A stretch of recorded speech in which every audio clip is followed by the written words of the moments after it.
man, what's good, sports fans around the world? Welcome to another action-packed edition of the Real Sports Talk Show. And tonight, y'all better buckle up because we're about to take us the sports train all the way off the rails completely tonight, ladies and gentlemen. Whether you're watching from your living room, your man cave, even if you're at work, pretending to work, or just hiding in the bathroom. Nobody bothering you, sneaking, whatever, man. We appreciate you spending part of your night with us. Tonight, me, the host, has landed. I am handing over the keys to the Real Sports Kingdom. And running the show is none other than the Canadian destroyer himself, Latino Heat, man. That's right. The NFL trivia champion is in the driver's seat, and anything can happen when Supreme is calling the plays. Anything can happen, man. We got NFL topics. We got NBA topics, man. We got questionable takes. We probably a few takes that'll have the live chat looking like championship game over and overtime, man. So grab your snacks, grab your favorite beverage, hit that like button, subscribe if you haven't already. Jump into the live chat because here on the Real Sports Podcast, the fans are just watching the show. You are part of the show. Real Sports Mafia. Y'all know what time it is. Let's run it up right here on the Real Sports Talk Show. I can't accept the loss, I'm hard-headed. There's a little bit of madness to my method. Many falling off that fine line that I'm treading. I risk anything to be great, and I'm not letting nobody rob me of my victory. Number one, that's what I'm meant to be. When by any means, only thing that makes sense to me, I can make nice or make history. I got that dog in me, yeah.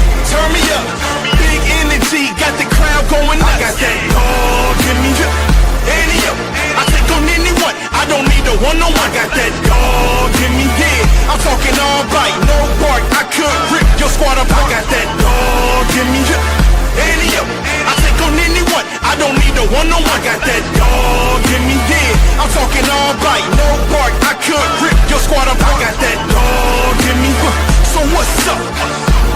Yeah, so what's up? I told her move over.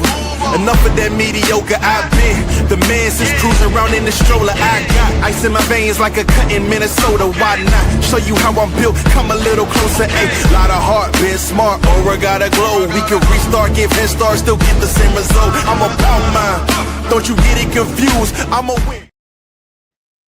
Man, we want to thank each and every one of you for taking time out on your Saturday night to hang out with us, man. Whether you're watching from North Carolina, California, Canada, Australia, or anywhere else across the great sports loving world, man. We appreciate you being part of the sports mafia tonight.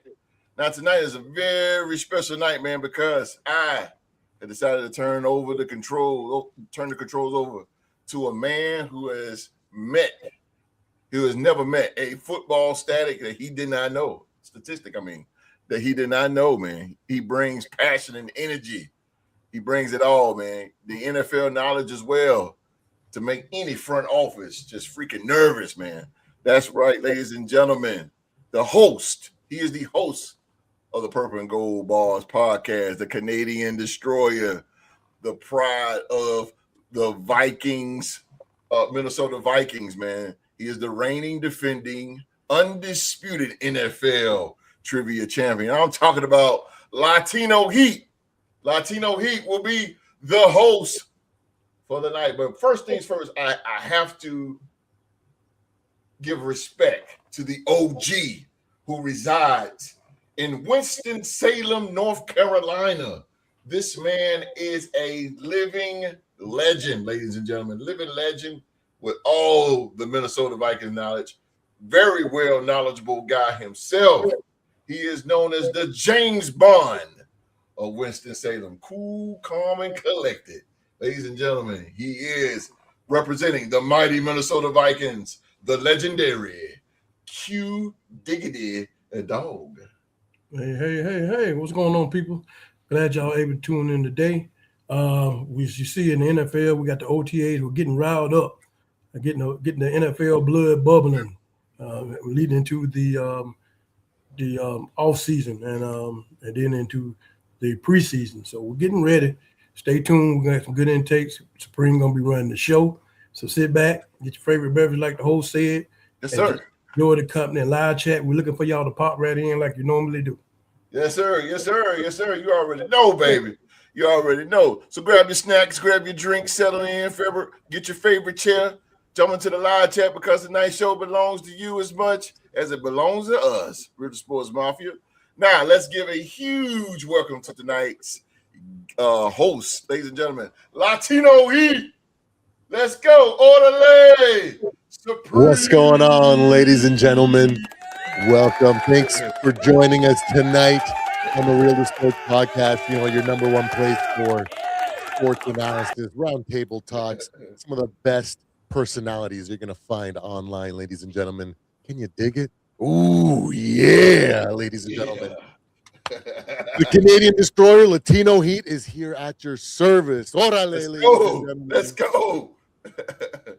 Let's go. What is going on? But yes, today I am taking over, and we got a bunch of topics, a couple late additions to the slot here. We got to talk about some things. You know, let's quickly start off. I want to get everybody's opinion here because this has been breaking today.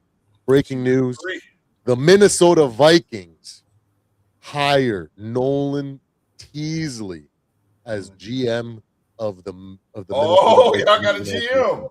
So we got ourselves a new GM. He was the assistant general manager for the Seattle Seahawks. You know, he spent the last 13 seasons in Seattle's front office, you know, rising from scouting to intern GM assistant, you know. Yeah. The guy, Spurs. Guy's been up there and he's doing the work and he deserves the opportunity that he's gotten. You know, it's been well publicized. Our Vikings, the Minnesota Vikings, have been looking. They've hired a firm, and it looks like their search is over. Yeah. You know, so with that being said, Q Dog, let's start with you because you are the resident other Minnesota Vikings fan. We're gonna get everybody's opinion here, but what is your opinion? And what are your hopes, your dreams? What are you hoping with this GM acquisition? Take it away. Well, I mean, he come with predominant status coming from Seattle, the Super Bowl winning team. He was able to get in there and bring in players like Sam Donald and other players in there for them to win a Super Bowl. So, you know, we get them in our organization and we pair them up with Brian Flores and KOC. We get these good minds together, another football mind. No knock on Kwesi, but he's more data and analytic. Now we got more football mind that these guys can come in together and come together on one common goal. It's just football, not about numbers. Really, I know that's numbers have to play with it at some time, but when we're talking about talent, you know, KOC on offense and Brian Flores on defense. I mean, they're one of the two best in the business. And now we bring in this new owner. We've been combing through a fine-tooth comb for the last 2 or 3 weeks. The Wills have really been doing their job, their due diligence on trying to find a general manager that hopefully will stick. He's a young aspect, you know what I'm saying, and so he's proven in Seattle, and so I think it's promising. I think KOC and Brian Flores, it'll be a general manager they can work with. All three of their minds together, they can do some things. So I'm kind of proud of I'm proud of the process though. You know, I'm proud of the process that the Wills took. I mean, this thing went on about 3 weeks. It was the point where I got tired of looking at it. It didn't mean I didn't know where they was going to go, but they interviewed a lot of candidates, man. They interviewed a lot of candidates, and so they went through this thing with a fine-tooth comb. Yes, and sir. So they got their man. And I'm going to stand behind them as a Viking fan. And I think we'll be able to look forward to great things in the future. Well said, Mr. Q-Dog. I definitely can co-sign all that. I'm a Vikings fan. Whoever is out there on the field, coaching, in the front office, I'm going to stand behind. Yeah. I will not be throwing shade. That is not my type Right. of approach. So I think I definitely can co-sign on that, Mr. Q Dog. Mr. Host, what are your Yeah. opinions on this acquisition by the Vikings? Man, you know what? I love it. Those of you that know me, man. I represent the Raiders, silver and black attack all day. 33 years in, man. But I'm telling you, man, this is good for the Minnesota, the organization. This is going to be great. Minnesota has made some great acquisitions this offseason, and I look forward to seeing Minnesota Vikings football. I really think they're going to make some noise in that NFC North, man. I really got a strong hunch that the Minnesota Vikings is going to be a top 5 contender in the National Football League. Brian Flores is going to bring the pain with that defense. Minnesota is just a city that's starving for a championship, and man, they've gotten close, years in the past, man. But this time, I believe that they're heading in the right direction. That Minnesota train is rolling. I got faith in Kyler Murray that he's going to uh, be the quarterback, the quarterback that you guys have been wanting. And you got the best wide receiver in the game, Justin Jefferson. Man, he's going to open it up, man. That dude is about to eat. I've seen, and I know his OTAs, and I know we got highlight clips, and we see all that good stuff out here. Let me tell you something, man. I got a feeling with Minnesota that they are going to be the team, one of the top teams. You got the Rams, Niners, Eagles, and you got to put Minnesota. You just have to put Minnesota there because on paper, you guys look great. I wish the best for you. You got a good GM, man. Is going to come in. He's going to change some things. It's going to be a little different. But man, you talking about a home run? Y'all been hitting nothing but home runs out of the ballpark this offseason. I can't wait to see, man. Can't wait to see. I am definitely with y'all Vikings this year. Definitely with you. Thank you for the nice words there, but I really appreciate your optimism and your kind of hunch there, and I'm hoping Yeah. that we're all sitting with our gut feeling the same thing. But Yeah. let's take a moment. Mhm. Let's go back to that message there. Miss Sheila Dupree is in the Oh, chat. Sheila Dupree. So Sheila Dupree. we have to send our salute and thank you for your Yeah. service. Yeah. We definitely appreciate you having you here every single week. You are a mainstay in this I'm chat. trying to You tell are you. incredible. Thank you so much for supporting us. And so yes, with that being said, I'm excited. I'm an outside of the box thinker. Okay, I am not a traditional, so I am more like Kwesi. So I respected Kwesi for the fact that he's trying to do things not the normal way, right? Mhm. So there's a lot of pros and cons that comes with that. There you can trailblaze and create a path that nobody's done before, and all of a sudden everybody's gonna copy. Mhm. Or there's pitfalls. You Mhm. try a bunch of things and now you've lost your job, and that's kind of what happened with Kwesi. But I still respect the effort that he made, and I think he was a great, good man of character. And so I respect and I appreciate what he did for us. But it gives a little bit with this hire. It gives us a little bit more of that confidence because we're more going back to the traditional lens of operating as a GM, Mhm. which as a fan base, it's going to be a lot easier for us to digest because the moves are going to make sense. We're going to be able to look back at how other teams have done things and even previous Vikings organizations in general, good organizations and good GMs, how they see things and do things, and we can go, okay, he's just following that train of thought. We can stand behind that. So on that aspect, I think it's going to be really good for the fan base to just be happy with a more traditional way the GM role is being operated at. For me, the one thing that I'm excited for, I know it's not going to happen this year. We have to wait till next year. But now that we have a traditional minded GM, how he operates the draft next year and how going forward, because that was That's a it. big factor Yeah. that Kwesi, with his outside of the box thinking, he made some, he took some swings. We got Yeah. Jordan Addison.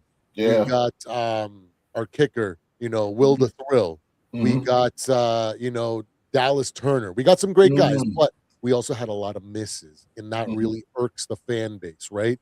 So Mhm. that consistency in the draft going forward to build as we continue to build through this younger defense and this strong core, which is only going to get older, right? Like we Mhm. need to Mhm. be able to get good drafting going forward. And that's what really has my hopes up. And then, of course, I'm happy and I'm trusting that his day to day and his GM duties are going to be on point, and I think it's a good thing.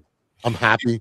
He's You know been in what? the league for a while, so You know what, Supreme, really quick, man, that I like what the Vikings did, man. Y'all went and got Jennings, man. Third and Jennings. Oh, man, yeah, if y'all he's a don't know solid. about Third and Jennings, bro, Hmm. this guy ate. I mean, he destroyed the Kansas City Chiefs defense in the Super Bowl 2 years ago, 3 years ago, either or. This guy is third down. Yeah. He is the guy.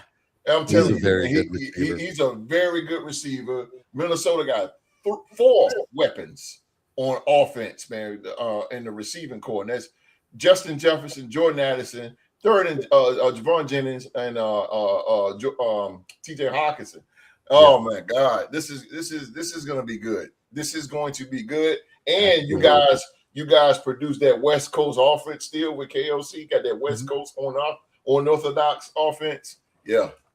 I really like that acquisition, and we're no stranger to Jawan Jennings. Even though we've come away and beat the 49ers the last 2 times that we faced them, Yeah. the guy that almost beat us was Jawan Jennings. Yeah, Late in Jawan. games when we were putting everything on CMC Yeah. and on Brandon Ayuk or on Debo Samuel, and we shutting them down, he was gashing us up. And to have a guy that is that secure Yes, with sir. his hands and third, doesn't have an ego, you know what? He's like, I don't care. I know I'm as good as a number 2 receiver. You Yeah. play me at 3. 49ers played me at 3, but I still did my damage. So like he's got no ego. He's gonna fit in nicely. He's a older player now. Yes, so sir. I think that maybe that maturity might even hopefully Yeah. affect Jordan Addison, because his maturity level is to be questioned. But I'm not going to throw stones in a glass house, because at his age I was running wild, way worse than Addison. So I'm not gonna criticize the young man. No. As young men, we make mistakes and we grow from them, and hopefully he matures this year. And we That's don't have why to you worry got about- a GM like that that's gonna come in and lay the ground rules down. Like you do this, you're gonna get fined. You do this, you're gonna get fined. So if KLC ain't gonna do it, the GM is gonna do it. But yeah, go ahead. Exactly. So overall, that's the Vikings news. The shocker headline, I guess, not really a shocker because it was anticipated, but it's nice to catch that breaking news the same day that we have the podcast so we can talk about it. But I want to talk about a couple other things too before we actually get into the topics of the day. OKC versus the San Antonio Spurs, ladies and gentlemen. Yeah. I want to rewind just a few weeks ago when we were talking about the NBA and who had the potential of like, I think the question was like, who's gonna be the team that could potentially just fail, right? Like who's got that bust kind of thing. And I said, I think it's the Pistons, as good as they are, even though I said I think if they maintain their style of football or basketball, they play hard and the refs are okay with that, they can make it to the finals. Man, did they fall apart, right? The experience, like I said, the one thing is like the reason why I said they don't have that experience.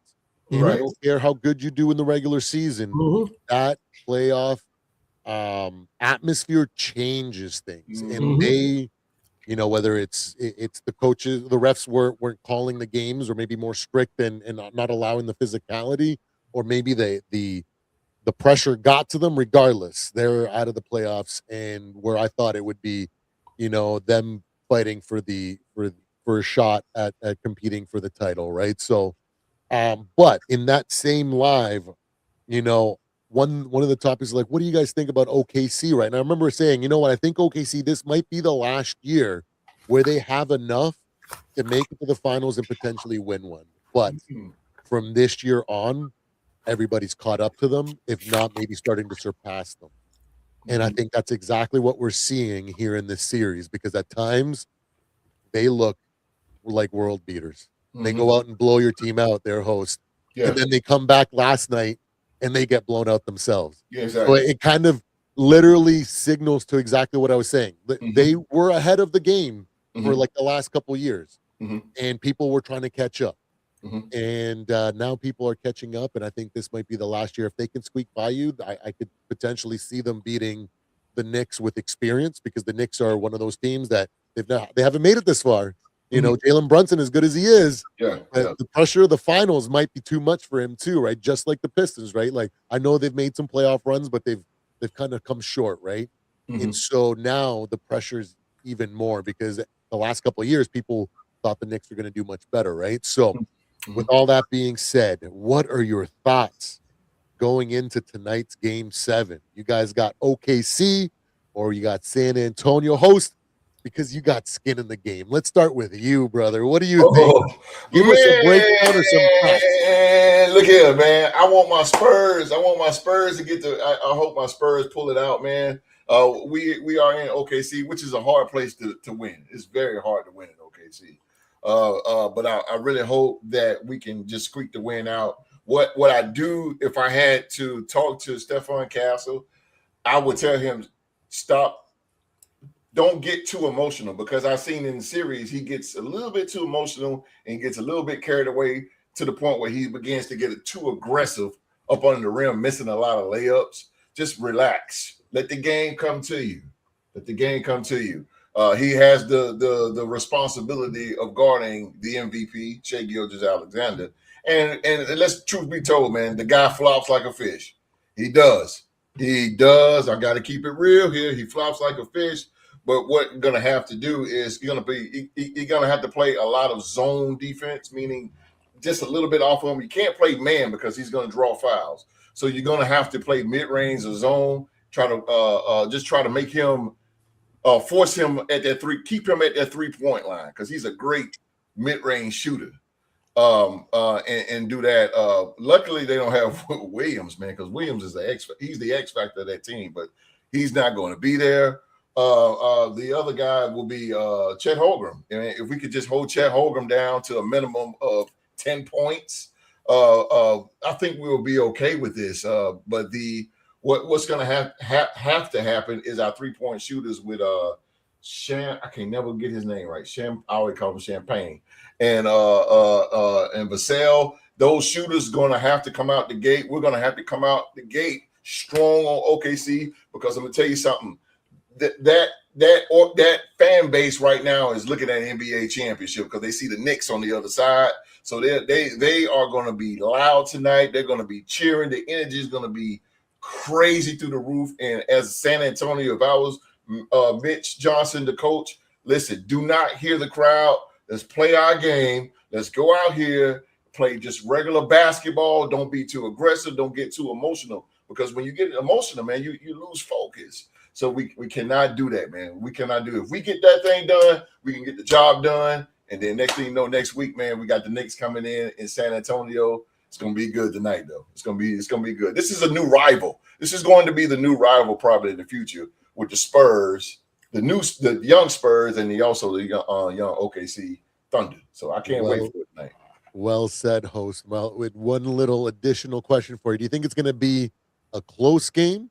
Are we going into overtime, multiple overtimes, or is it going to be a blowout one way or another? I see it overtime, brother, because these guys are going to give it all. If you look at last year when the Pacers came in, the Pacers gave the OKC some overtime thrillers. So this is again, and the Spurs are way better than the Pacers of last year. So this is going to be good, man. This is going to be good. This is going to be real good, Supreme. I'm talking about this is you know what I'm talking about with this, and you as well. This is going to be New York Knicks, Chicago Bull level. This is going to be like it's going to be like that. Yeah. It's going to be physical. These guys are going to give it all. You're going to see bodies jumping over the crowd, diving for the ball. It's going to be lit tonight. I can't wait for it. Absolutely. Well said, Mr. Q-Dog. So we got the host taking the San Antonio Spurs in a close game, maybe multiple overtimes. What are your thoughts on tonight's game, the OKC Thunder versus the San Antonio Spurs? Well, I'll tell you what, this has been a very interesting series. It started out with, I think the Spurs took game 1, I think. I think y'all took game one, right? Yes, sir. Yes, sir. Okay, y'all took game one. You know, we know that when you start a series that you on the road team, you want to take that first game. Mm-hmm. But you know, then OKC rebounded, got the second one. Then OKC took the first one in San Antonio. Mm-hmm. And so, it's kind of like that's different. What I've been seeing in series that a traveling team comes in and takes the first game, mm-hmm. and they did it on both sides. Mm-hmm. So that let me know that these teams are for real. Mm-hmm. They come in with confidence, and they managed to make it to a game 7. Mm-hmm. And we have seen a lot of game 7s in our lives watching football. Ain't nothing like them. Mm-hmm. I'm trying to tell you, but it's blood, sweat, and tears tonight. Oh boy, you gotta love it. It's blood, sweat, and tears. And the thing about it, it boils down to one thing, and I always say, experience. Experience. It's too much pressure in this game. Absolutely. for a lot of these players out there. They just keep it real. Too much pressure for them. Yeah. You're gonna see some of them. They just ain't gonna know what to do. Right. No. But the thing about the Spurs, if they didn't have this one person, I would just write them off for this game. Mm-hmm. Mm-hmm. And that's my man, De'Aaron Fox. Come on, bro. Come on. He is the veteran Mm-hmm. of this team. He is the father of this team. They respect him as the OG of this team, like y'all respect me as the OG Mm-hmm. of this podcast. Yes, sir. And so he is the one, as you notice, when he has the ball in his hand, how controlled that offense is. Mm-hmm. You ever notice how the offense is different when he's not in the game? Mm-hmm. It's kind of erratic a little bit. Mm-hmm. But he controls how this offense is being operated. They will be able to stay in the game because Mm-hmm. of him. Mm-hmm. It will keep him calm. He will keep him through the focus on the operation of our offense, what we need to do. He is a key player. Yes, sir. I'm telling you, you can't get no more killer than him Mm-hmm. on that team. If you take him out of there and he doesn't play, they will lose this game. Absolutely. I promise you they will. They will lose it. Absolutely. So on the other end, OKC, watch out for my boy Caruso. Watch out for him. God almighty. That dude, you know, he's an energizer bunny coming in an aspect when he comes off the bench. Yeah, he's been He's hot. proven he's got the experience, like I said, and that I don't think this will rattle him. He at home, and he'll get more juice, and he's clutch. Mm-hmm. He's clutch, man. He's going to scrap. He's going to fall, lose ball. He's going to do it all. Caruso's going to do it all. Mm-hmm. And that energy probably get contagious once they start seeing him doing it. So I'm looking at these two men here, Caruso and Fox. I'm looking at these two men. The energy they bring and what they bring is going to set the present tone for both of these teams. Oh, yeah. I'm not looking at the star players. I'm not looking at them. I'm not looking at them, bro. Right, This is a pressure moment. Mm. All the pressure is gonna make you a diamond or bust you like a pipe. There you go. There you go. 1 to 2. So them the two men that we need to be paying attention to tonight. And you're gonna say Q Dog did tell you. Yeah. But I'm telling you, you will see the difference, man. And these two men is gonna make or break their team, man. We're looking at the star at Alexander, and and all these other guys, man. But these the two guys that I see now, and as I cut through this series with my vision, I see that they are the making to take these teams to the promised land, and that's the NBA Finals. Mm-hmm. You know, this is the game. This is the game where you bring it all out. I don't care what it is, you bring it all out, man. Yes, you bring sir. it all, you get it all out because it's hard to get back here. Yes, sir. 82 games regular season and injuries. It's hard to get back here, man. Oh, absolutely. So this is the game of everybody's life on this team. It's what we be looking for as NBA fans, and America gonna enjoy themselves tonight. These ratings are gonna go sky high. Yes, sir. And so I'm telling you, man, I'm looking forward. I really don't like watching NBA like that, but I love the playoffs. Yeah. I know what the playoffs bring. They bring grit, capacity, and a will to achieve. Whoever got the heart, I'm looking for somebody's heart out there tonight. Whew. Like the 5 heartbeats say, is there a heart in the In the house? house tonight. Stand up. Yes, sir. Boy, I Somebody got goosebumps, boy. Hey, y'all can't see it. I got goosebumps, boy. I got goosebumps, boy. Is there a heart in the house The way tonight? you talking, boy, I'm not ready to play. I'm ready to play, boy. Yes, I sir. give me a We Spurs gonna see. uniform, boy. Is there a heart in the house tonight? That's what it's all about tonight. It's all about heart. Yes, sir. Yes, sir. Let's go. Great. Oh man, I'm not gonna pick a winner. So because of this, because it's a 7 game, man.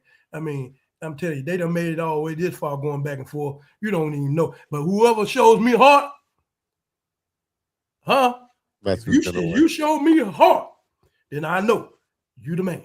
But I gotta see your heart after the night. Yes, sir. That's awesome. Our heartbeats, baby. That's awesome. I love it, man. Q-Dog with another banger. That's awesome, guys. Well, I couldn't have said it better at all. You guys definitely highlighted everything that you need. Yeah, that experience.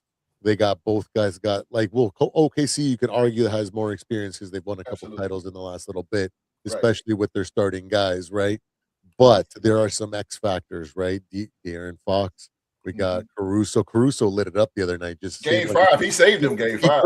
He couldn't miss, and I was like, "What is going on?" You know what I mean? So it was great to see. So we're gonna see who's got the heart tonight, and I think it's gonna be a fun game.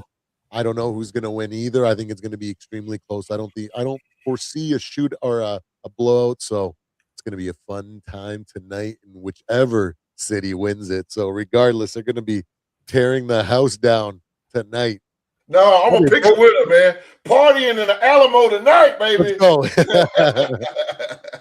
There we go. And let's move on to another mini topic real quick. Let's get it out of the way before we go check in with the chat. The Montreal Canadiens, their Cinderella story ends last night. They get eliminated 4-1. It is now the Carolina Hurricanes versus the Las Vegas Golden Knights for the Stanley Cup Finals. All right, I'm not a big hockey fan like that anymore. Growing up, being Canadian, I definitely didn't miss. I think it was from grade 5 to grade 11. I did not miss a single Maple Leafs game. Oh, okay. They destroyed my heart for hockey, man. The Leafs back in that era were just so terrible, and they broke my love for the game. So now, as a result, if it wasn't for those Maple Leafs, I wouldn't be a football fan like I am now. So I have to give thanks in all situations. But so I don't have the kind of details, but I do know the gist, right? We got 2 juggernauts coming in here, both teams. Mm-hmm. The Las Vegas Golden Knights, man, since they came into the league as an expansion team, out of nowhere, had been a top tier dominant team in the NHL. And this year, the Hurricanes have been dominant. You know what I mean? Putting teams away. They had a long stretch before they played the Canadiens because they basically swept the previous team, if I'm not mistaken. So they were just embarrassing everybody. Golden Knights just embarrassed the Avalanche. The Avalanche was supposed to have the #1 offense in the league, and they didn't do nothing. You know what I mean? The Golden Knights are that good. Yeah. So we are going to be kicking off with the Stanley Cup playoffs. What's up? So we don't really have to go in depth or anything like that if you guys don't know. But let's say an uneducated guess here. Let's go with that. Okay. Got winning the Stanley Cup Finals, the Hurricanes or the Golden Knights? Let's start with you, host. Oh man, I got to go with the home team, man. They've been here before. Golden Knights was there too before. They won the Stanley Cup before. Oh yeah. So, but I think the advantage goes more into the Hurricanes, man, because this is I don't know too much about hockey, but every now and then on sports, I'm a sports center junkie. I've been watching that, and man, every time they talk about hockey, they got to put Carolina up in there. So I'm going to go with the home team. This is like OKC San Antonio. Yeah. This is going to be a good one, man. If I got time, man, I'm going to try to check into that as well, man, because see the whole team get that Stanley Cup, and here in Carolina, they're going to be talking about it forever. If they can just come up victorious, man. But I'm going to go with the Hurricane, baby. I'm going with Hurricane. Going with the Hurricane. Hurricane. There it is. Q-Dot, what is your uneducated, or maybe you watch hockey? I'm not sure if you do, big hockey guy, but who do you got winning? The Golden Knights or you got the Canes? Yeah, it's funny you asked that. I don't watch it as much as I would like to watch it. I hate the fact that they run their playoffs the same time the NBA run theirs. You know, I hate that fact of that. But I got a coworker. His name Vlad, and he's a big time hockey watcher. And he keeps me posted in the playoffs. He's excited. He keeps me posted, and I watch. I glance in from time to time. But but I hear strong things about Carolina Hurricanes and how they have went through the playoffs like a hurricane. And so, I'm like the host, man. I got to go with the home team, man. You got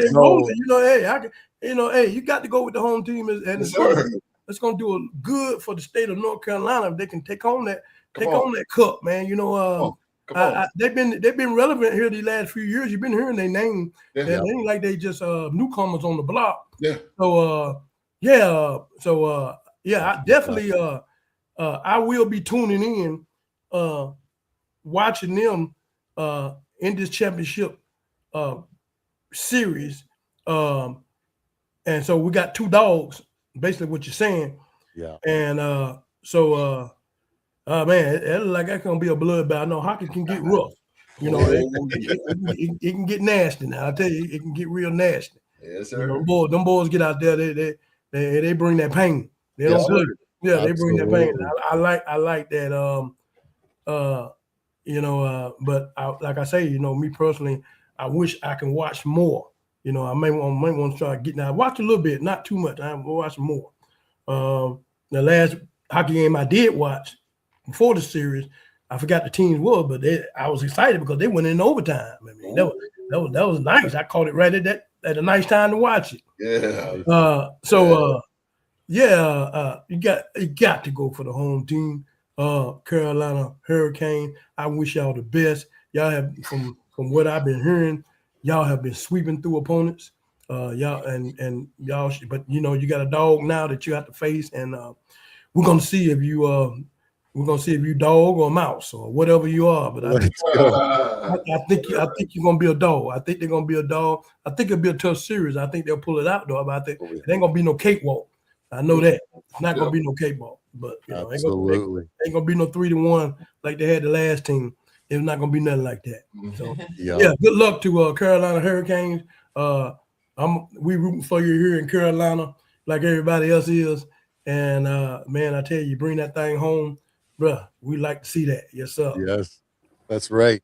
And I'm going to actually go with the Canes as well. One of my best friends, he's a Carolina fan, so I'm going to side with him. He's been yipping at my ear every chance he gets. He's like, you see how our Canes are doing, man? We're doing all. I'm like, hey, man, good for you guys. You know what I mean? Yes, sir. I'm excited to see that. I'm going to catch more of the playoffs and see this finals because it's one of those. It's like two juggernauts are about to face off. Both teams are very strong, so it's going to be a test of wills here, and it's going to be awesome. It's going to be fireworks from the first game until the last one, right? So I'm excited for that. And so, but I am kind of, a little bit intrigued with hockey because, there's a generational talent that's going to be drafted this number 1 overall next year. And the Toronto Maple Leafs actually got the number 1 overall pick next year. So might be enough to get me back into watching hockey, So I don't know. Maybe the old fire is kindling there, the old Maple Leafs fire, but maybe it's a little bit too early to tell for that. But those are the 3 kind of mini topics before we get into it, guys. You want to go through the chat real quick and see what we got? Well, ain't really too much going on, man. Wait a minute. Let me put my phone down. What's going on in the live? I see y'all in there. Let's get some comments here. Sheila Dupree was the last one so far. I'm gonna open it up so you guys can see as well. What's going on here, live chat? Let's get some feedback, man. We want to hear from you. Call them out, Q. Come on, live. Come on out of that hole. Come on, get in there, get in this live chat. Y'all part of this podcast too. We keep telling you that over and over again. We want to hear from you now. Come on now. Your opinion matters too. Let's do it. There you go, bro. Y'all heard the dog. Come on now. I'm gonna throw a can of Ray down in there. Come on. Come on.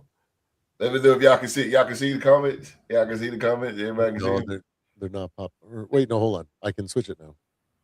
Hey, there we go. There we go. Ain't nothing going All on. right, it's basic stuff, but we it's What's up, Trey? Oh, all right, you all right, Tree? Everybody's Hey, getting ready for it's the basketball all game. good, baby. Never late to be sorry, baby. Drinking. Hey, let me tell you something. The dog, boy, he got no sympathy, bro.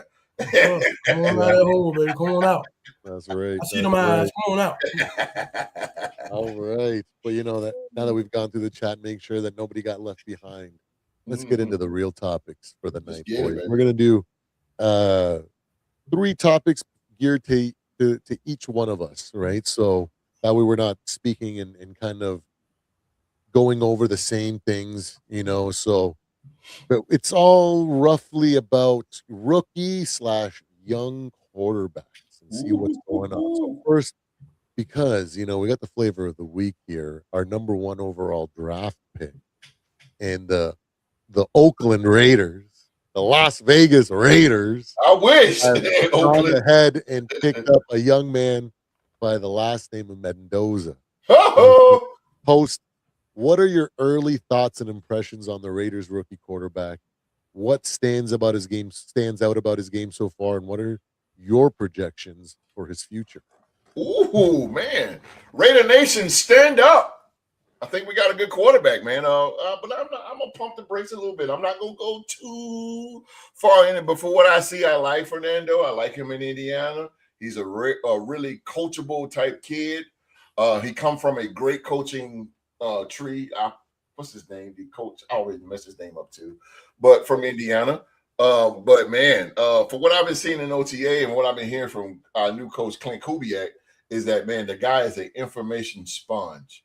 He's an information sponge, and he is learning under Kirk Cousins. He's learning under Kirk Cousins. The guy in the presser, he said that he do not want to miss practice. He do not. I don't care what's going on the outside. He don't want to miss practice. He don't want to miss a snap. He is focused. He is locked in. I'm pretty sure Tom Brady is kind of dealing with him too on the outskirts. And Tom Brady, who's been really quiet as part owner of the Raiders, he's been really quiet in the background. But I know Tom Brady is lurking when it comes down to Mendoza. I think he's going to be something. He's going to be definitely a great leader. People is going to want to play with him.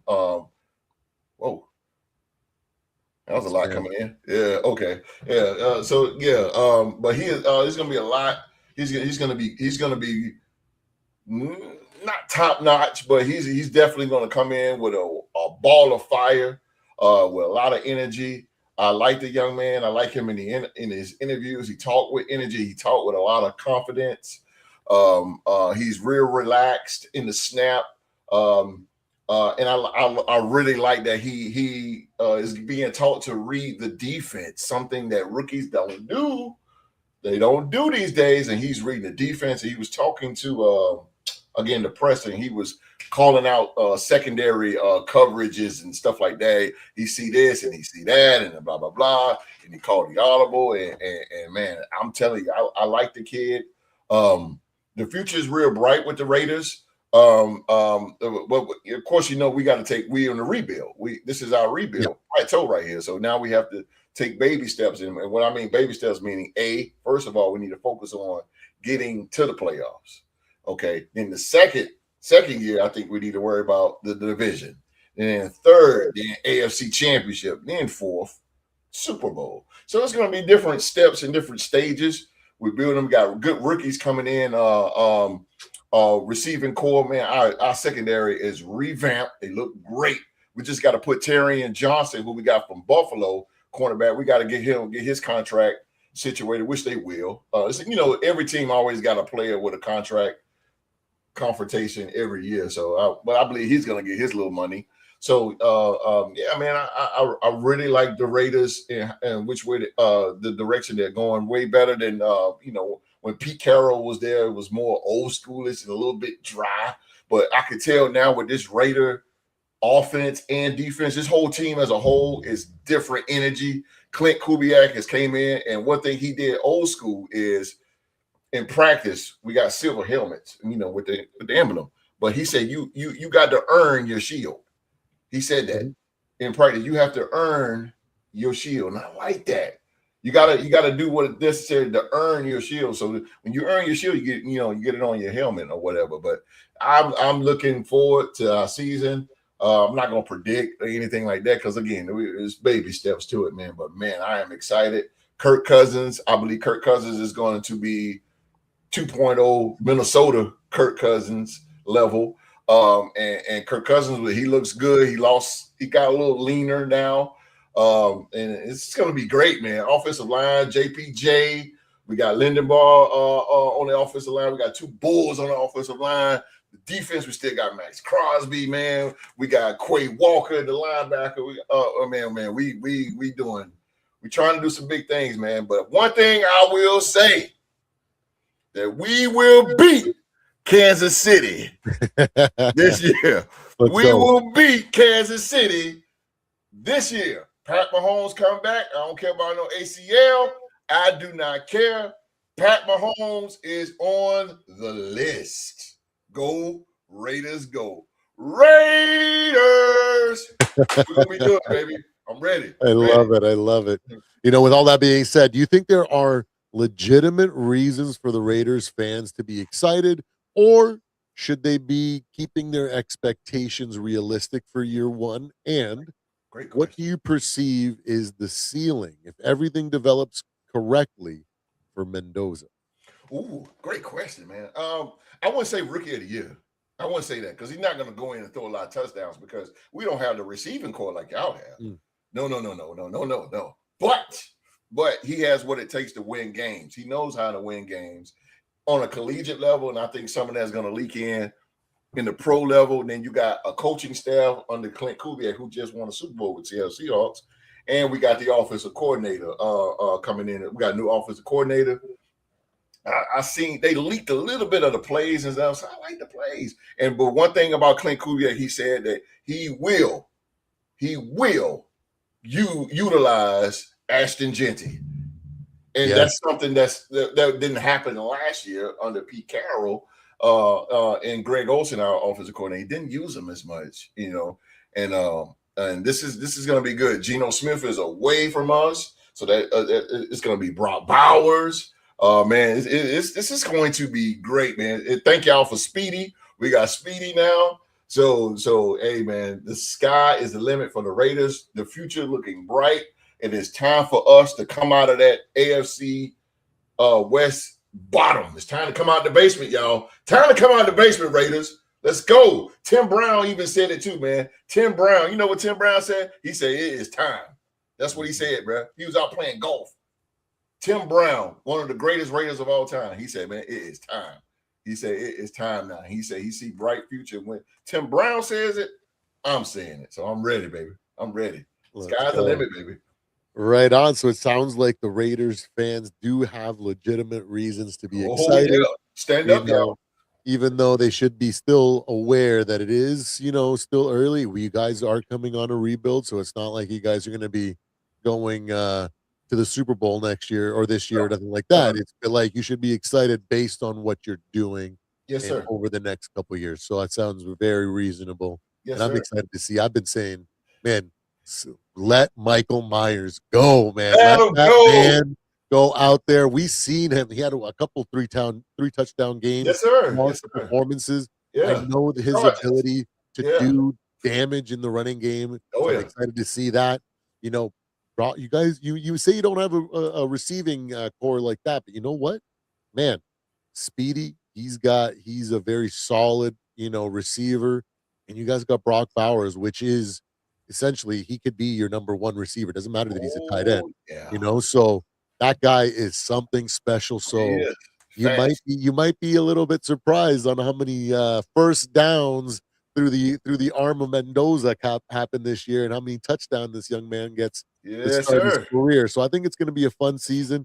There's going to be ups and downs. There's going to be some some learning and growing pains, and and a lot of fans, unrealistic fans, are going to be really upset because they're expecting 10 wins. You know Yeah. what I mean? So going crazy, unrealistic. But Yeah. if you stay focused and you focus on what you have and where you are, enjoy where you are now, Yeah, man. because Yeah. this is the fun season Yeah, where you man. get to see things explode, things come together, and you guys are, if everything works out well and Kubiak develops and shows that he is going to be a good head coach, Yeah. and the offense starts humming, Oh, yeah. you guys might be Just something wait. dangerous. I We told you won 4 last year, games.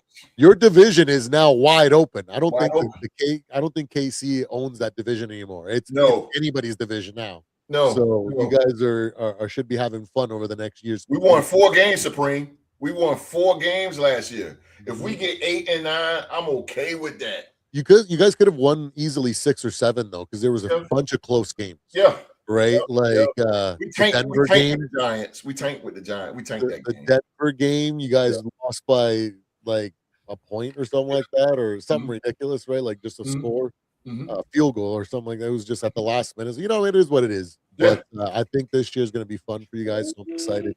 Yeah. I want to see Michael Myers run wild, man. I want to see Yeah. him causing havoc and 2 tight being. end set. I want to imagine guys, on the defense for like the Broncos defense or the Chiefs defense or Chargers is your other team, right? Yes, sir. Right. I want to see them waking up in the middle of the night. Oh, they will. Alshon Jenti. Yeah. I want to see him haunt their nightmares like Michael Myers does in the movies. You know what I mean? I want to see another young running back that's just dominant, and Damn right. he's got that potential. So I'm rooting for you guys, right? So, Thank you. all right, moving on to another young quarterback situation. This one hits home for me, but I'm not going to chime in on this one because I need to have the Q dog, the guy that knows, it's sweet to ever stop. You know what I mean? Q dog, we need to know. What are your honest thoughts on the quarterback situation between Kyler Murray and JJ McCarthy? Ooh. Do you think Kyler can fully learn and operate Kevin O'Connell's offensive system, or does JJ eventually gain the advantage because he's been in the system longer and can grow within the system that long? What are your thoughts? Question? Man, that is a good question. Good God Almighty, good question. But my thing is that, they brought Kyler in for a reason. They was able to get him cheap. Yes, sir. So that helped out too. But they brought him in for a reason because they couldn't never repeat a season of JJ McCarthy last year. That's gonna cost him his job. You can't trust on that. So you brought him in, and this is what you're gonna call a quarterback competition. Besides the playbook, I don't see no competition. I just don't see it. No, we talking about a man as in Kyler Murray that's been in a terrible organization for all those years. But look what he has done. Look that film on him, what he's done. I mean, this man is incredibly athlete. He is a amazing athlete. He was known as being Mr. Texas coming out of high school, college, Heisman Trophy winner. I mean, there ain't too many accolades that you can't say about this man, except for MVP of the league or Super Bowl. So JJ McCarthy not having so many games up on his belt, that derailed him. If he would have had a successful season, not getting hurt, they wouldn't have never looked Kyler Murray's way. But the way that happened, so now, this is what you got. And I just feel by the comments that I've heard from JJ McCarthy, I really feel he is upset with the organization. He's up with the organization because they brought this man in. And when they've been asked about him, he threw that to the organization. That's somebody they brought in, thinking that this will help the quarterback room. But when you put your mind and your shoes in your feet in JJ shoes, after coming off a season like this, and you see a man like Kyler Murray come in, how much confidence does that give you? I mean, that's hard. That's hard to come against someone like that. You know what I mean? Even though it's a different playbook, and I honestly understand that, but you can't dispute the talent. Mm-hmm. You can't dispute it. It's going to show. You know what I'm saying? Those accurate throws, getting out of the bind. It's hard to sack him. Getting out of bind, throw those. His accuracy is anything. That's the most thing. On the run, his accuracy is on point. And McCarthy, I hate it for him, man, but I just don't think he's gonna be able to. He's gonna be out. He's gonna be able to win it, man. Not against this man. No, he just don't have enough. Mm-hmm. He just don't have enough, man. He only played 15 games so far, something like that. I know he knows the offense, but he just haven't produced it. He hasn't produced enough NFL time as a quarterback to come against you. You compare those times, him and Kyler Murray, it's slightly different. I mean, it's like Kyler Murray blowing him out the water. Mm-hmm. I mean, and when this man come in here, and you got to understand that Kyler Murray is going to be on a mission.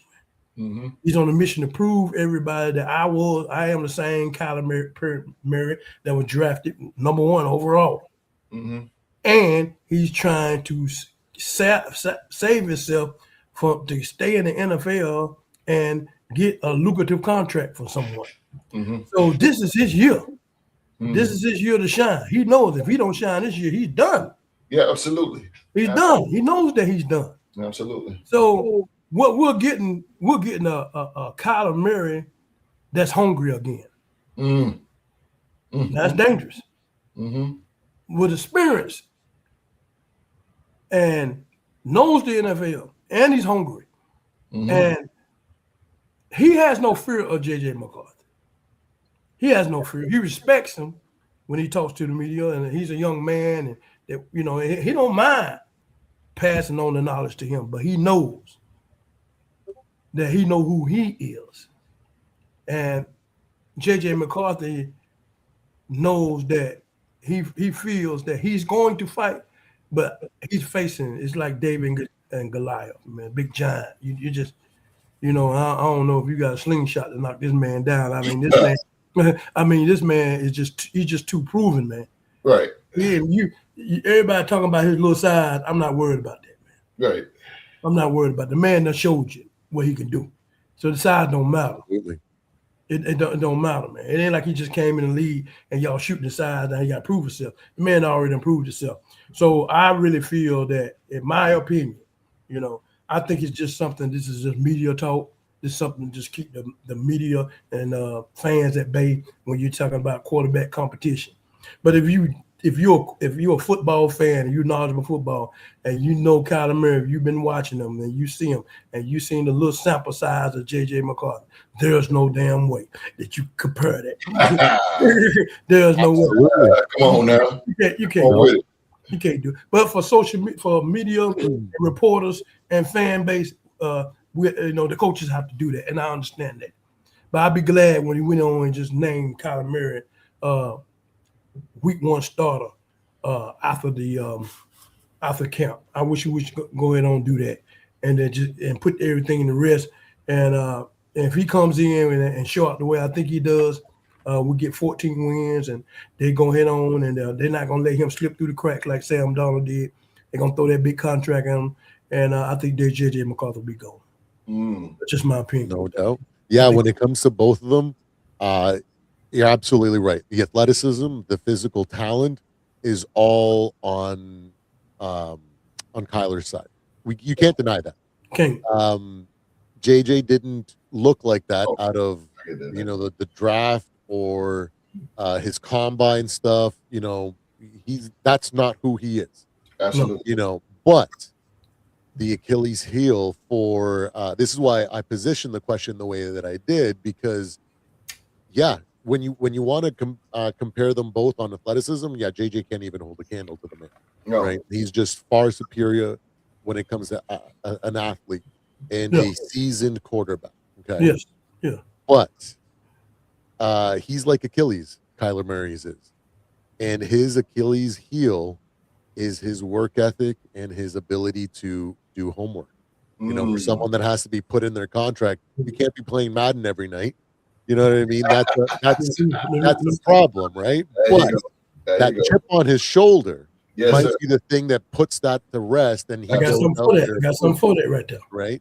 I got So something. the strength that JJ has is his work ethic, which Absolutely. is what has got him to this position or to have this opportunity, because he's got that work ethic that we all like. If we could take the best out of JJ and the best out of Kyler, we take JJ's work ethic and we put it in Kyler, and that's it. We got a Super Bowl winning quarterback right there, you know? So that's why I positioned it that way, because then if you look at athleticism and the athlete, you can't choose anybody else other than Kyler, you know? Right. What were you gonna say, you Doug? Oh, well, I want to chime back on what you were saying as far as the negative of Kyler Perry. You were saying, Kyler Murray, I can say Kyler Perry. You saying that him playing a game and also him not being knowledgeable or wanting to study. I just said this is his last year to prove himself, and he knows that.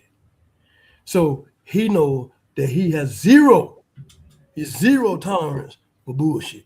He don't have it, because if he do it, he done. He knows that. That was before of the young Kyler Murray. Figured he could do that and do this and do that and see what it cost him. It cost him his job. Y'all, you know what I'm saying? It cost his job. Now, if he wants to stay relevant in the league, the talent's still there. Oh yeah. But now we're not disputing the talent. You're disputing his work ethic, and also is he gonna play in them video game? He know that what cost him last time. Now, I guarantee you're gonna see a different Kyler Murray. That dude, he been lifting weights, man. That dude has gotten bigger, man.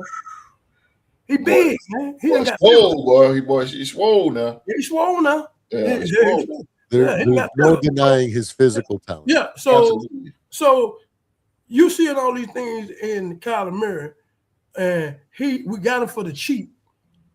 You know what I'm saying? Because they let him go, and we got him for the cheap, $1.33 million, and he knows that was on him. He caused that. Okay, now he's in a better situation, a better organization with the weapons that he has. It was the best offense that he's ever had. It's going to be ugly. Yeah, it's going to be great. It's going to be ugly for opposing defense. You're going to be confused because this man is one of the best scrambling quarterbacks out there. Huh? There's no way that we should be number one or number two on third down efficiency. There's no way, because he can grab the first down with his legs. Then you're gonna be confused. How you gonna stop all that? All those receivers: Justin Jefferson, Jordan Addison, T.J. Hawkinson, Juwan Jennings, all these J's. Good God. Everybody's gonna be dropping into coverage, and unless they throw a spy, he's running the first down all day. All these J's. How you gonna stop all these J's? I like that. And then you got McCarthy, that's a threat itself. Yeah. I mean, there's no way you can't cover all of that. You can't do it. Very true. And then, so that being said, that I understand JJ McCarthy has a strong cannon for an arm, and he's knowledgeable in the playbook because he's been in the system longer than Kyler Murray, but the talent is going to override him. The work. You cannot, if you got a quarterback like that you know that has that kind of talent like that, how in the hell can you keep him on the bench for someone like JJ McCarthy that doesn't have a quarter of that type of talent, just got a strong arm? There's no way you can do it. It's only, the age-old adage, right? Like, hard work beats talent that doesn't work hard, right? Boom. He works hard. There's no chance for JJ to take the job at all. It's impossible for him because he's got everything at that point, right? So I'm with you. I think that he's going to have a chip on his shoulder. Yeah, I think he's going to definitely prove it right. Right. Which brings me to your follow-up question, right? Okay. You know, how difficult is KOC's offense for quarterbacks to truly master, and what are the pros and cons of running such a complex system? God damn, Supreme, you on tonight? You've been Good digging. Lord. You on tonight? Woo! Woo! Yeah, I mean, and I guess that's the reason why you call KOC the quarterback whisperer. Because like Mark said, KOC has a way of hiding your negatives and bringing out your positives. Mm-hmm. But it's up to you. Like, you willing to learn this complex offense? Mm-hmm. I think with Kyler Murray's experience and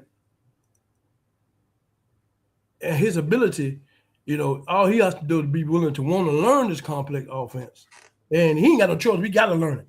Yeah. I keep going to the point where I'm saying that this is just the man's last shot. You know what I'm saying? I mean, have you ever been in a situation where you got, you got your last dollar and you got to spend it, you got to make it count. You know what I'm saying? I mean, it's the same situation, man. He has to make this count.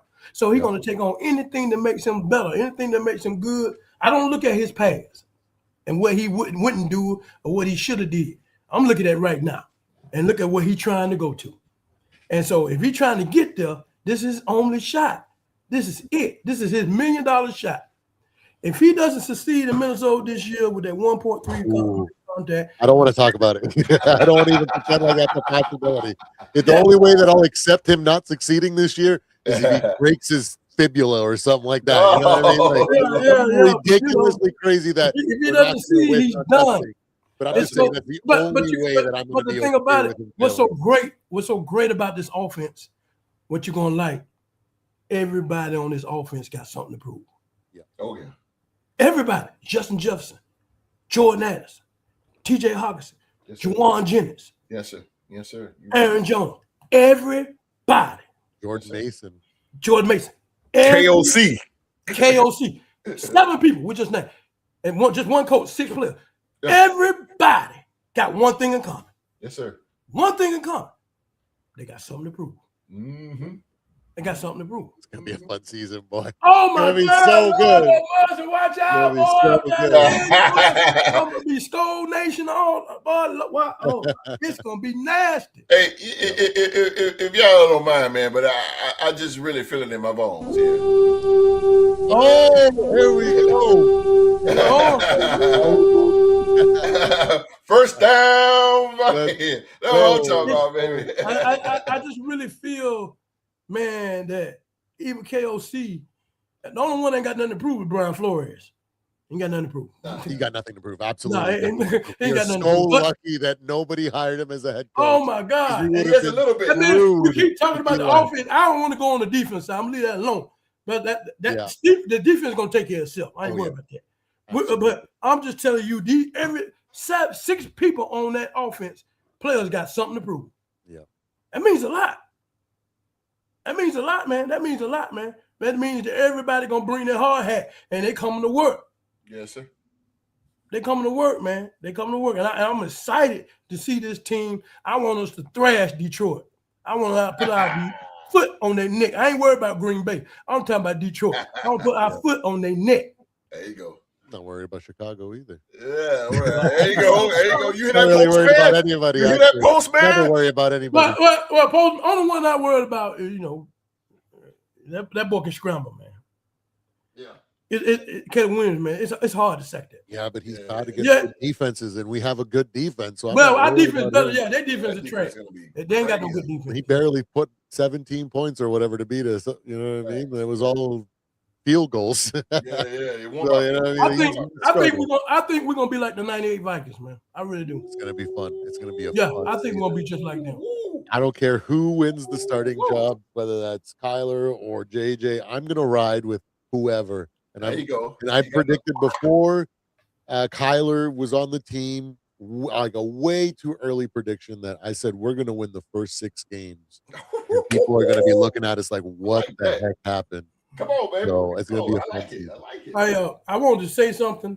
Yeah. I don't want to jump subject, but I had an input on when you was asking Aaron, asking the host about too late. It's all good, brother. Mendoza. And the thing about it, what I feel was going to happen, they didn't bring Kirk Cousins in for nothing. So Kirk Cousins, he's going to learn up under Kirk Cousins. But what's going to happen, we know how fans are.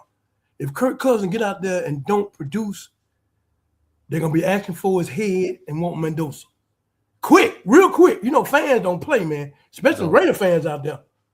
You know what I'm saying? They gonna ride with Kirk Cousins until he start messing up. He starts seeing some things that they don't like. They're gonna be wanting Mendoza in the game. Yeah. And then I wonder how Clint Kubiak gonna react to that. He needs to sit behind Kirk for like maybe 10 games max. I agree. He needs to see what a professional quarterback. Okay, and now like, what if the Raiders are 10-0? I'm just saying, I mean, what if they're 10-0? If it's 10-0, Kirk Cousins is riding into a new contract and starting somewhere else next year, and Mendoza is going to get the best possible learning experience that he could get. Okay. Do you do another Sam Darnold like we did? Yes, if this man ride you, let's say the Raiders somehow be 16-1 some way. Then what do you do? What do you do? We know that's mighty highly improbable, but what do you do? Do you ride with Kirk Cousins again for another contract? What do you do? I move on. Because you move on? It's the same. So for Mendoza, like I remember 2 years ago when we signed Sam Darnold, right? Everybody was like, "This is the worst thing ever," and I'm like, guys, imagine you had your high school quarterback son, and he got the opportunity to sit in the locker room when a team went to the Super Bowl and got to witness what their starting quarterback and how they always prepared and just was there for the ride, and you didn't get to pay, you didn't get to do nothing, but your son got to experience that. What do you think he's going to develop into going into college, And then I said that's exactly what Sam Darnold had with the 49ers that year. Right. He got to watch what Kyle Shanahan, what that organization with that winning mentality was like, to see Brock Purdy prepare. And he said it himself. I learned so much from Brock Purdy that year, and that's what changed something in him. And that's what KOC took over and brought him to the next stage, right? So you're telling me that if, let's say, this year, Kirk Cousins wins 16-1 and goes to the Super Bowl and loses, whatever it is, Mendoza gets the best learning situation possible. Because week to week, it's not like it's going to be an easy 16 wins. They're going to steamroll everybody. No, he's going to get to witness how Kirk prepares, how he decides. He's going to get to look at all that film and watch how Kirk dissects all that film and prepares game plan to game plan, week to week. And all of a sudden he gets to learn just by watching that. I would say, you know what, Kirk, to me, you are nothing more than, I get it. You are a 1999 Honda CRX that someone kind of put together with all these like used parts that somehow were able to create some crazy race car. But guess what? All those broken parts they're going to fail really soon. You're still a 1999 CRX or whatever that last year was, right? Like, he is as great as he potentially can, because he can catch lightning in a bottle. The guy is a great quarterback. He's got the ability, he's got an arm, he's got the intelligence to do so. But for me, am I going to gamble and say, let's sign Kirk for 3 years and hope that he can do it for the next? No, you're not saying you're too old. You don't do that. Next year, he could fall apart and could only win us one game. Yeah, I would rather say, Kirk, go play and get a starting job from whichever team wants to pay you a ridiculous amount of money after winning 16 games for us, and we're going to roll with Mendoza. And everything that he's learned from this season, it's gonna just build him up, and now he just has to do the reps. And I'd rather lose 16 games and only win one with Mendoza than go in thinking we're going to win the Super Bowl and then Kirk suck for the whole season. Let me ask you another question. Does that make sense? What the record will have to be for them to put Mendoza in? What the record will have to be in the regular season? I honestly, that's why I say maybe 10 games of him starting, regardless of, let's say Kirk's only won them 3 games, but he needs to play a good amount of games ahead of him to see what it's like for him to face adversity. Because there's a lot of things. If they're 3-7, you're saying then you throw Mendoza in. Something like, even if they were, if he had won 6 games out of 10, 6-4, you know what I mean? Like, I'd be like, okay, you've learned enough, depending on what's going on in the rest of the league. I would start considering, hey, is this a time?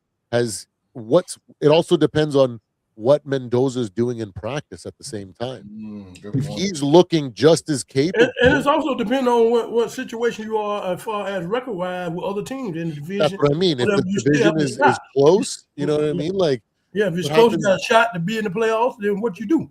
what You stay happens with Kirk. if you have that shot and you roll with Kirk and then he Right. fails? Yeah. Mhm. What are people going to say, right? What if you go, okay, you know what, Kirk, you've done great. You've won us 6 games. There's 7 games left. We're gonna give it to Mendoza, and you miss the playoffs with Mendoza. I think people and he wins them a couple games and does a really good job. I think people it'll be easier to swallow that pill than if you because a lot of people are gonna be like, just play him. He's ready. You know what I mean? And then instead of Kirk going out there and crap in the bed and then missing the playoffs, people are gonna like literally have coming out with the pitchforks and the torches wanting to crucify someone. If they were like, we were this close to winning the division or we were this close, why did you play Kirk? You know what I mean? Like that's what I say. Like, it can go the other way around. You was that close to winning the division with Kirk Cousins, and then now you want to play Mendoza, and then now you fall out the playoff race. You fall out without the lead.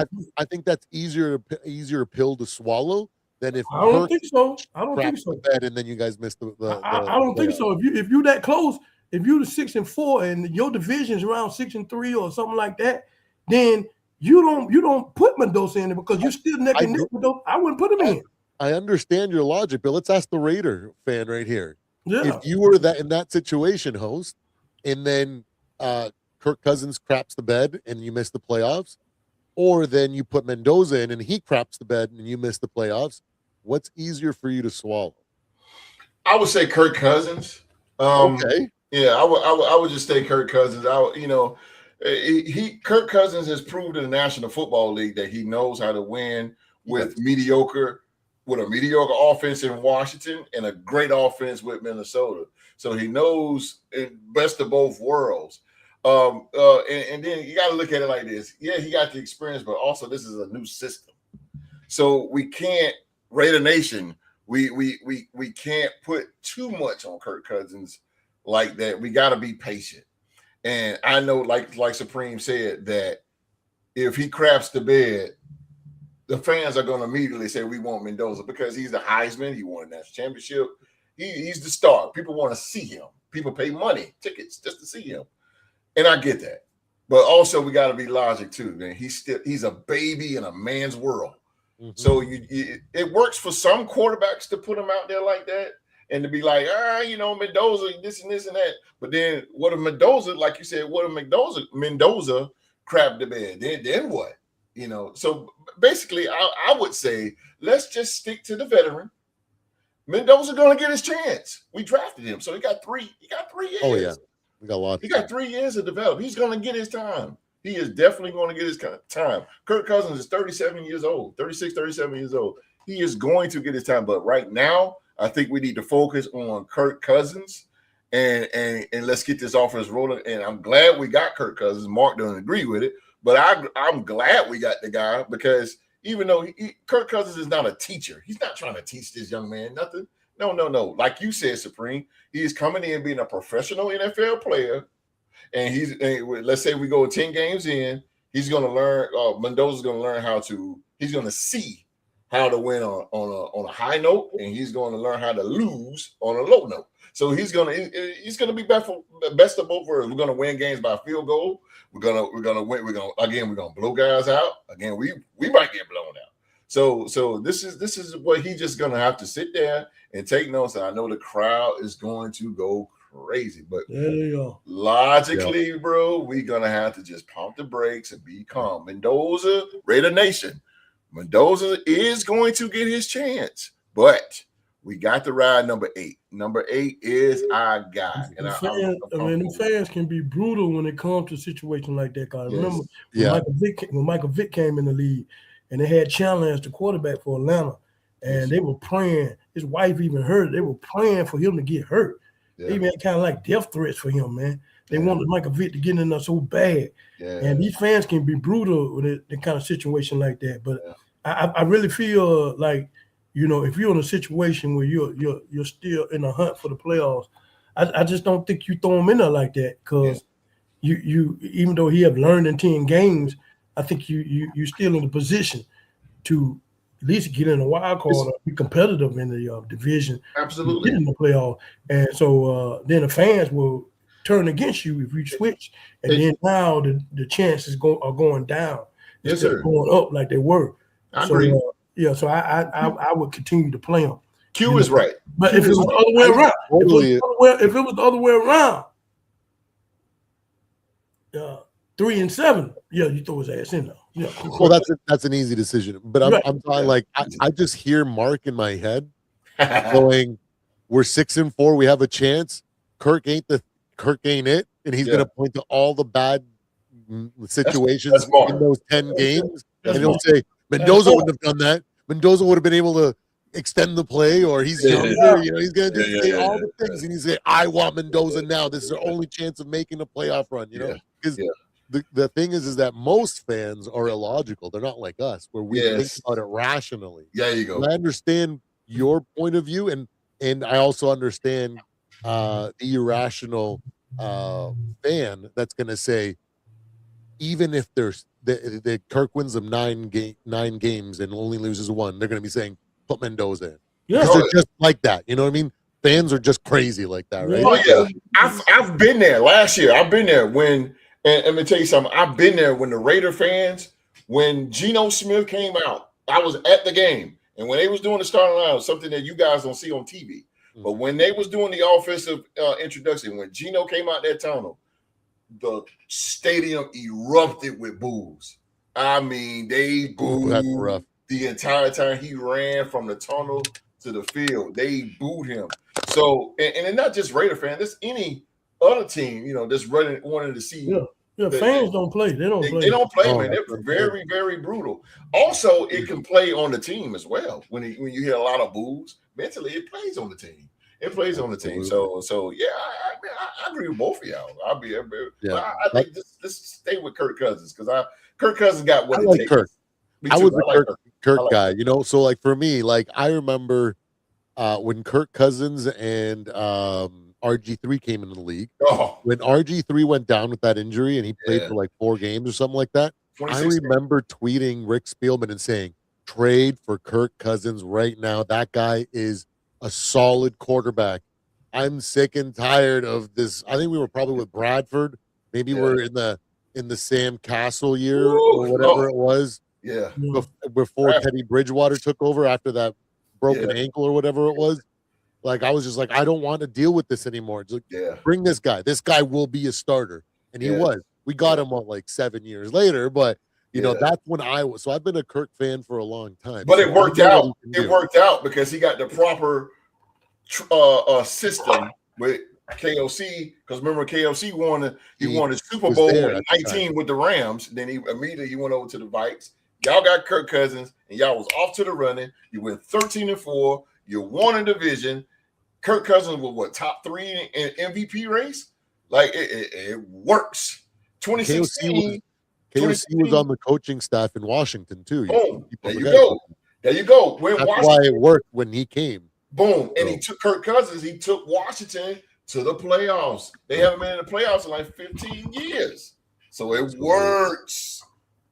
It works. So really good topics. They're talking about the Raiders and the Vikings there, and even sidetracked into some Kirk Cousins debate there. But I wanted to talk about one last quarterback controversy, and I guess this topic was for me because I don't think any one of us have a dog in the fight for this one. But I really like Shedeur Sanders. Okay, Deshaun Watson right now is listed as the number 1 quarterback on the depth chart with Sanders in the we got that other question. We want to hit that one first real quick. It's on you. Whatever you want to do. I don't know. Is the Jackson Dart incident the thing about at the rally and his locker room kind of being? We can hit it real quick. I don't know if I just don't know enough politics, let alone I don't care about stuff like that. You know what I mean? So I'm Canadian. Do you guys want to talk about Jackson Dart freaking introduced Donald Trump at a rally, right? And there's some potential disarray in the locker room because of that. And some of his fellow teammates kind of have. You guys want to talk about that? I'll just say something real quick. You go ahead, host. I'm just gonna say real quick, no, it should not, because of what he did with Donald Trump. No, what he do outside, it shouldn't. No. Jackson, the fans need to worry about what Jackson and Dart do when he put on that uniform, that Giants uniform. That's what they need to focus on. I don't think it'll affect the locker room whatsoever. Not with the new addition of Jim Harbaugh. John Harbaugh coming in as a new coach. So no, I don't think so at all. I think this is gonna. It should not disrupt anything. If anything, the return of Bo Scatterbo is going to be the hype, and what's the name? Malik Neighbors. With those guys coming back from injury, that's what's they're going to be more focused on that. I don't think it's going to affect the locker room whatsoever. I think the Giants are going to be zeroed in on trying to get better and go to the playoffs. Brian Daboll is not there anymore, so now they got a fresh start. So now I don't think that's going to distract me. What do you think? My opinion, I don't even understand why it's brought up. I don't even understand why. What's the linebacker name? What's his name? He's a rookie for the Giants. For the Giants. He's the one brought it up. He was upset about it. Yeah, he was upset about it. But my thing is, that's his political belief, man.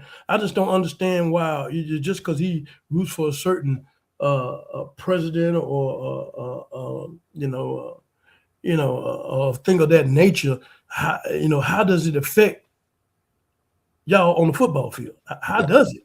Y'all play two entirely different positions. You on offense, he on defense. How in the world can he bring that? How can he, because he's a Trump supporter, how in the world can that disrupt the team? Abdul Carter? Was it Abdul Carter? Yeah. To me, that's your belief, Abdul Carter, and I think that you should have never got on live. Yeah, you shouldn't. Got on there and started talking about it because you said that you feel like you should address that. What are you addressing? It ain't like he came in and just started bringing that into the locker room and trying to get everybody else to be supporters of Trump and wearing a hat and everything. He didn't do all that. He just did that on, like Supreme said, in his own personal time. Absolutely. So whatever you do away from the team and instead, that's your business. Yeah.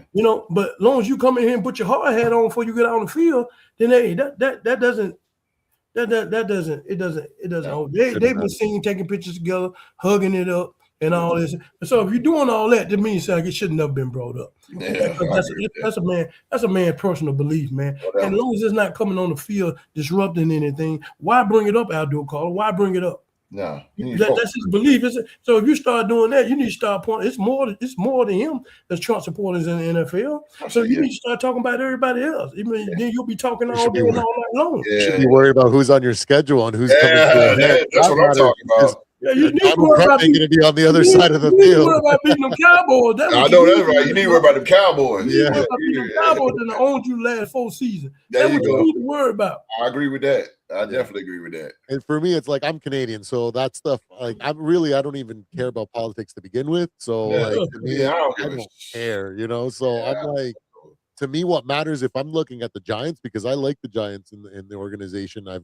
I kind of see them as in a similar situation like our Vikings were like 7 years ago when we were transitioning, and we had a lot of potential, but no guidance, no leadership, no coach. You know what I mean? And we just had a bunch of raw talent and nothing else going for us, right? So I want to see, can Cam Scatterbo run the ball as hard and be as dominant? Because man, that sideline, even if it was like a 3-yard run, he would truck 2 or 3 guys for 3 yards, and that sideline was jumping and just losing their mind. The energy that was on that sideline, just on a 3-yard run, elevated how they played on offense and defense. So I want to see, can Cam run the same way? And can he be efficient?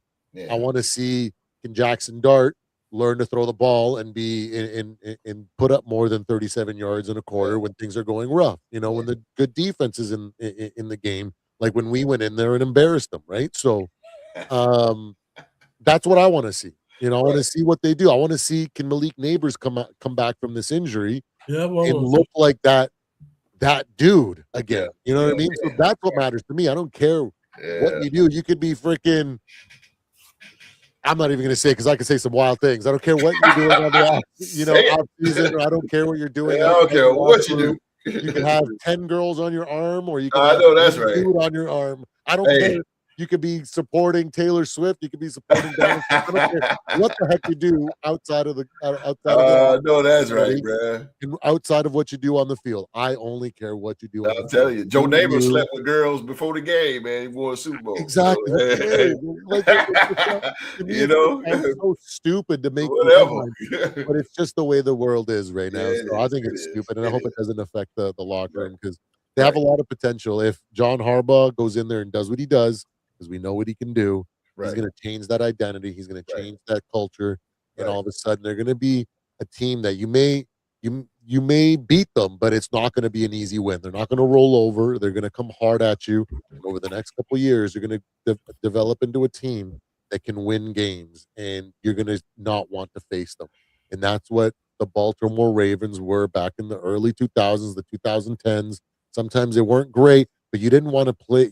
When T Sizzle was on the other field and Ray Lewis was on the other side of that, you didn't want to play, even though they were like got 3 wins on the season. You know what I mean? Right. That's what they're going to develop there in New York. And I want to see that transformation. And whatever happens outside, I don't want that to be derailed because of I something agree. stupid, right? But Agree. last final little football topic. We'll quickly go over it because I like Shador, right? You know, right Okay. now, Deshaun Watson is listed as the number 1 quarterback on their depth Right. chart, right? You know, with Shador, you know, in the wings, you know, how long does that actually last? You know, I honestly think that, man, I just don't know if anybody can be on the shelf for as long as Deshaun Watson has been to be able to elevate and come back to even a fraction of what he used to be. Hey, I remember Deshaun Watson on the Texans. I Yeah. remember those playoffs where he took a bunch of teams and pulled them back, pulled it out of the fire, and won some playoff games. I remember that hype, but he hasn't played like that. The controversies that break someone's mental down. Yeah. You know, you need that mental fortitude to be able to put yourself through the grueling workouts to be able to become elite shape for for the NFL. Mhm. Not to mention, he ain't been throwing the football like that. Does he have the ability that he had, that arm talent that he had when he did that? So I'm like, so you're the best case that I see is that he's going to be what, like 30% of what he used to be. Is Mhm. that better than Shador? You know, Shador at least has got, you know, fresh legs. He's got a chip on his shoulder because he did not like what the old coach did to him in that old regime, right? He's got something to prove. And although he had a lot of bad throws, there were a few throws that made me go, huh, this boy's got a little bit of accuracy. And if he gets things together, that might be something. So I don't know how long that lasts. We may not even see Deshaun Watson take the field this year. If Shador gets angry and produces in camp and in preseason, it might be his team going forward, right? Mhm. Like, I'll turn it over to you guys. Let's start with you, Q Dog. Who do you believe becomes the starter, and what are your overall thoughts, impressions, and projections for this quarterback situation? Man, I tell you what, out of all teams in the NFL, man, I hate talking about this organization. I just this is one of the organizations. Maybe it might be another one, but this is definitely the one Cowboys. that no, I can talk about it. They're relevant, but this organization, man, it's just terrible from the owners up, from the starting at the owner. It's just terrible, man. But to answer your question, I'm not saying that Deshaun Watson can't resurrect his career. Been through a lot. Um, if you want to compare him coming out as well as Shador coming out, we know that he's the better quarterback. We talk about when they first came out, both together. I think Deshaun Watson still has the potential.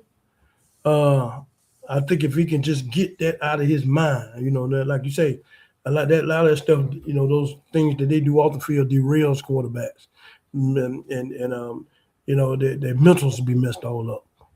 And so I'm thinking, if he can get that right and get that behind him in his mind and get on the field and that talent is still there, I don't think the talent went nowhere, but I just think all the obstacles and everything that he's been through has kind of derailed him a little bit. But if he can get that back and get that behind his mind, yeah, I think he'll win over Shedeur Sanders. I really do. So it just it's a terrible situation for him. Terrible team. It's a as terrible. well. I mean, the only one But I like Shedeur, so I wanted to talk about it. The only one I like to hear about is Myles Garrett. That's the only one I want to hear about. Because he's a problem, and that's the only one I want to hear about. I want to hear about everybody else. Is just, man, I don't care nothing about Cleveland, man. I mean, it's for what? They're gonna stay on the bottom of the division. So what? Do we see in the life will come up for them? We can't even talk about that. We can't even talk about them winning division. When the last time we talked about them winning division? When the last time we talked about them having a chance to win the division? We never talk about them winning. When Baker was on the roster a couple of years, people were kind of hinting that they might have a chance, right? Yeah. But then that all went downhill really quick. So man. Browns. It's a justified organization, but I think if we get himself together, man, he probably can beat out Shedeur. For sure. Post, what do you think? Is it Deshaun or is it Shedeur's? What do you think's going to happen by the end of the season? Who's got this job? Well, first of all, shout out to Rockstar Rock. What's up, Rock? What's up, Rock? What up, man? But I think, Supreme, that a guy like Q, what he just said and how he feel about Cleveland and what you said, they suck. This is an organization, the Cleveland Browns. They need fresh. They got Tom Monken in there. I wouldn't put in Deshaun, even though he got the experience, but he haven't played in 2 years. So I would put Shedeur in there, a guy who's he's on his way to developing as an NFL quarterback. Oh yeah, you already know, baby, Latino Heat, and he is doing his thing tonight. But yeah, I would go with that because Todd Monken, who is now the head coach of the Cleveland Browns, Todd Monken likes to air it out. He likes to air it out. He likes to do the big plays. And Shedeur, again, it's ironically, when I went to the Raiders game last year, we played the Browns. And seeing Shedeur, man, throw the ball, man, he throws it really, really, really good. His accuracy is pretty decent, but man, he throws the ball really high. And now he has Jerry Jeudy. He has weapons now. Jerry Jeudy, Denzel Boston, and KC Concepcion. Like those three guys are playmakers. So and Todd Monken is all about developing quarterbacks. That's his whole philosophy: is develop in the big play. Okay, so I would run Shedeur for two reasons: to keep that offense, because Supreme and Q, for some reason, young quarterbacks play well with young receivers. It's just what it is. 2 and 2, it's a perfect match. Put Shedeur in, and also for the second reason, put Shedeur in for the fans. Because Cleveland, if you want to, you got to look at it a business way too. Because Shedeur he's the news of that team. That's going to get asses in seats. Put Shedeur in there and let him give a chance. I think by putting Deshaun in, it's going to delay the development of Shedeur. It's going to definitely do that. I think, I know, but I think, Supreme, that because I seen a Todd Monken interview, and I think he is going to lean towards going with Shedeur. And because Monken, Shedeur is the reason why Monken took the job. Because again, Monken loves to develop quarterbacks, and he likes the long ball. Shedeur can do it. You got to develop, but I would put Deshaun as the backup, the wily veteran, put him in the backup, and put the young guy in there and continue, man, to do that, man. Defense, we already know Myles Garrett's got that on lock. But this offense need a kickstart. And Deshaun, let's say, and we just talked about Raiders and the fans, and they're gonna boo the hell out of Deshaun when he come in there because people want to see Shador.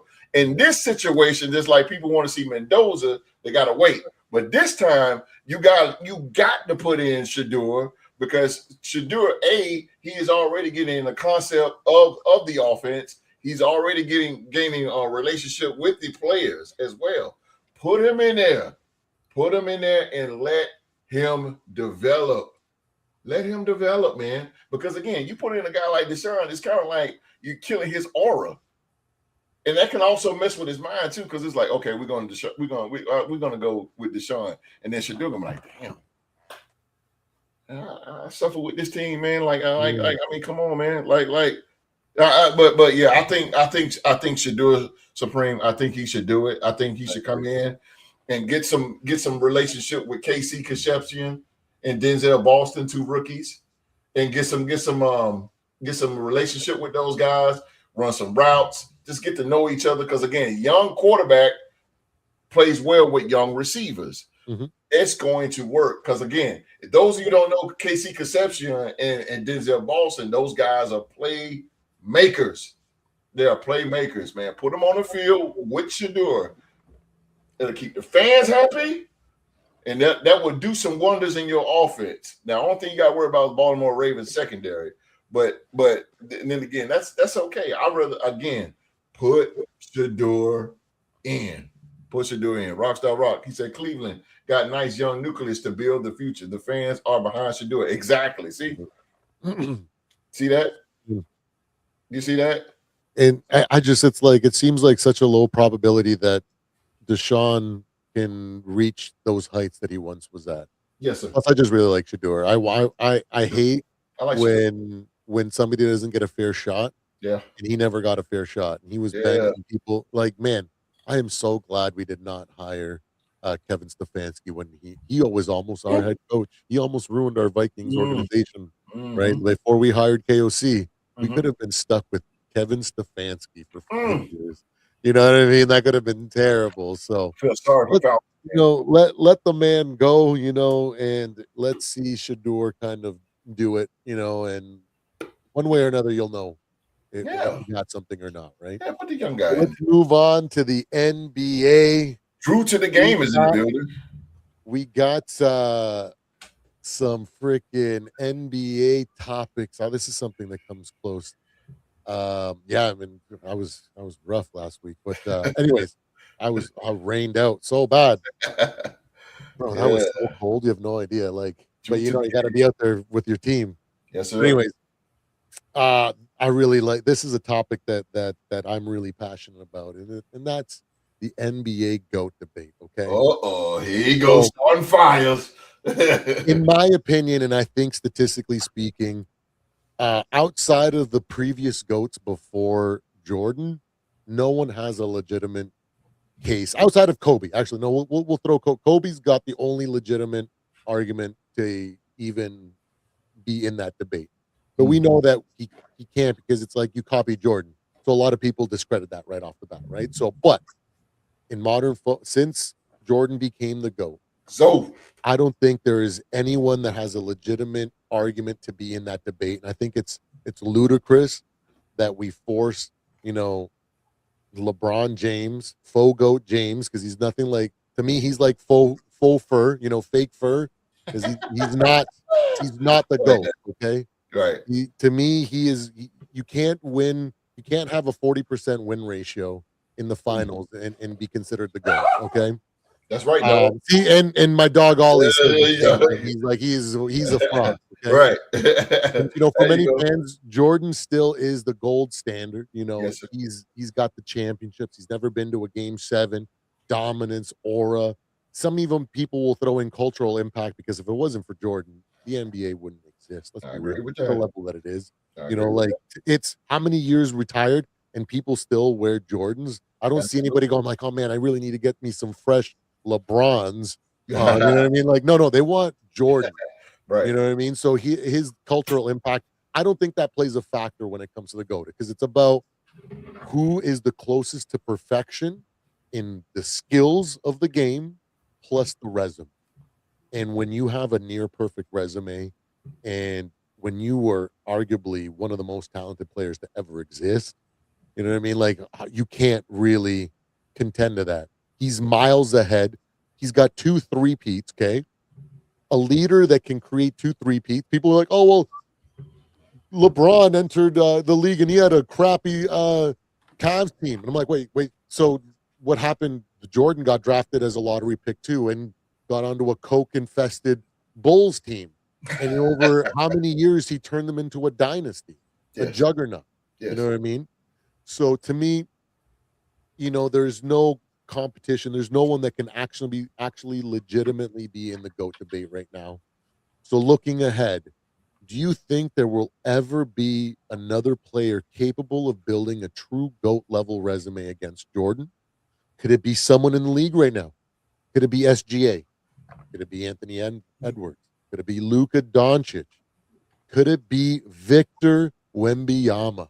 Because man, if Wemby goes out and wins a title this year, and then wins one next year, and then the year after, and has a 3-peat at this age, I might even be like, oh, we might actually have someone that, you know what I mean? But when we look at it, right, skill wise, look at Luka, the slowest guy in the league, but he can drop 50 on you easily. You know what I mean? Anthony Edwards, the athleticism, right? A few years ago, I was doing this thing, was like, man, I'm on GOAT watch. Is what's the guy from the Grizzlies? I'm totally blanking because John Morant. John Morant. He was posterizing people, right? Like he was doing a lot of things that it's like, man, could this guy develop a freaking shooting game and be put in a career together? I mean, we got a bunch of guys. Or is the future GOAT candidate someone who hasn't even entered the NBA? What are your thoughts when it comes to the GOAT debate in these players? Let's start with you, host. Jesus, boy, this is going to be a disagree host here. Boy, I know it's coming. All right, so when it come down to the greatest of all time, aka GOAT of basketball, I'm gonna say Michael Jordan is not the greatest of all time, but he's the greatest entertainer of all time. Not, I wouldn't say player, because if you want to statistically go, Kareem Abdul-Jabbar was better. He was a better scorer. But Michael Jordan is the most entertaining guy, and like you said, Supreme, he changed the game. Larry Bird was great as well. But Michael Jordan's my favorite. He's everybody's favorite. But that's right, dog. That's right. And so I would say this, Supreme. I don't think there'll ever be a person that's greatest of all time. Not Wemby, not Luka, not SGA.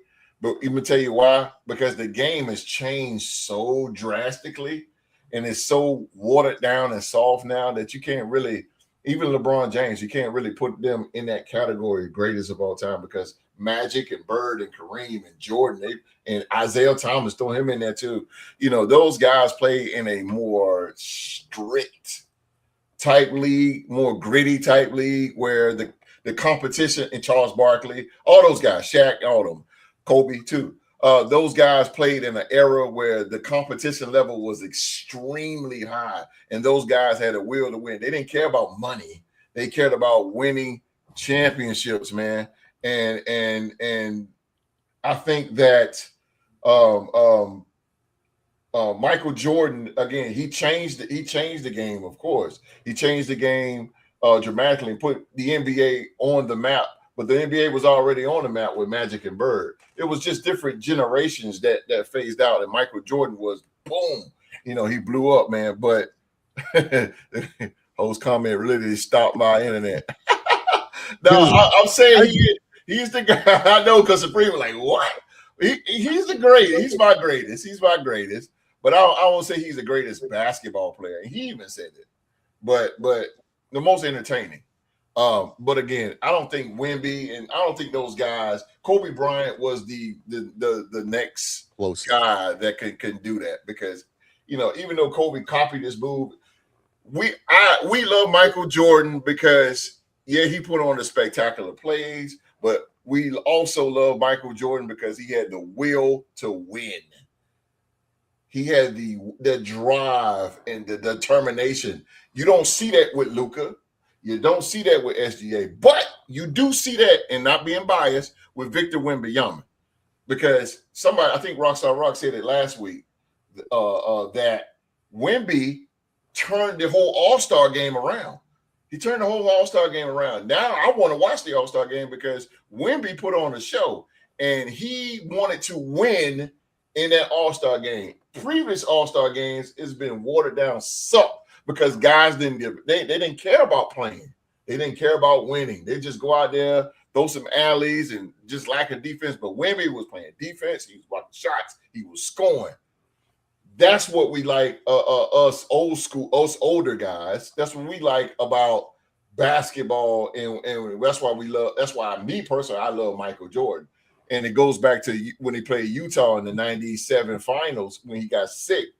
He was sick real bad, and they call it the flu game, but it was really food poisoning. But the will to win, still, he got on the court sick as a dog and still scored 38 points.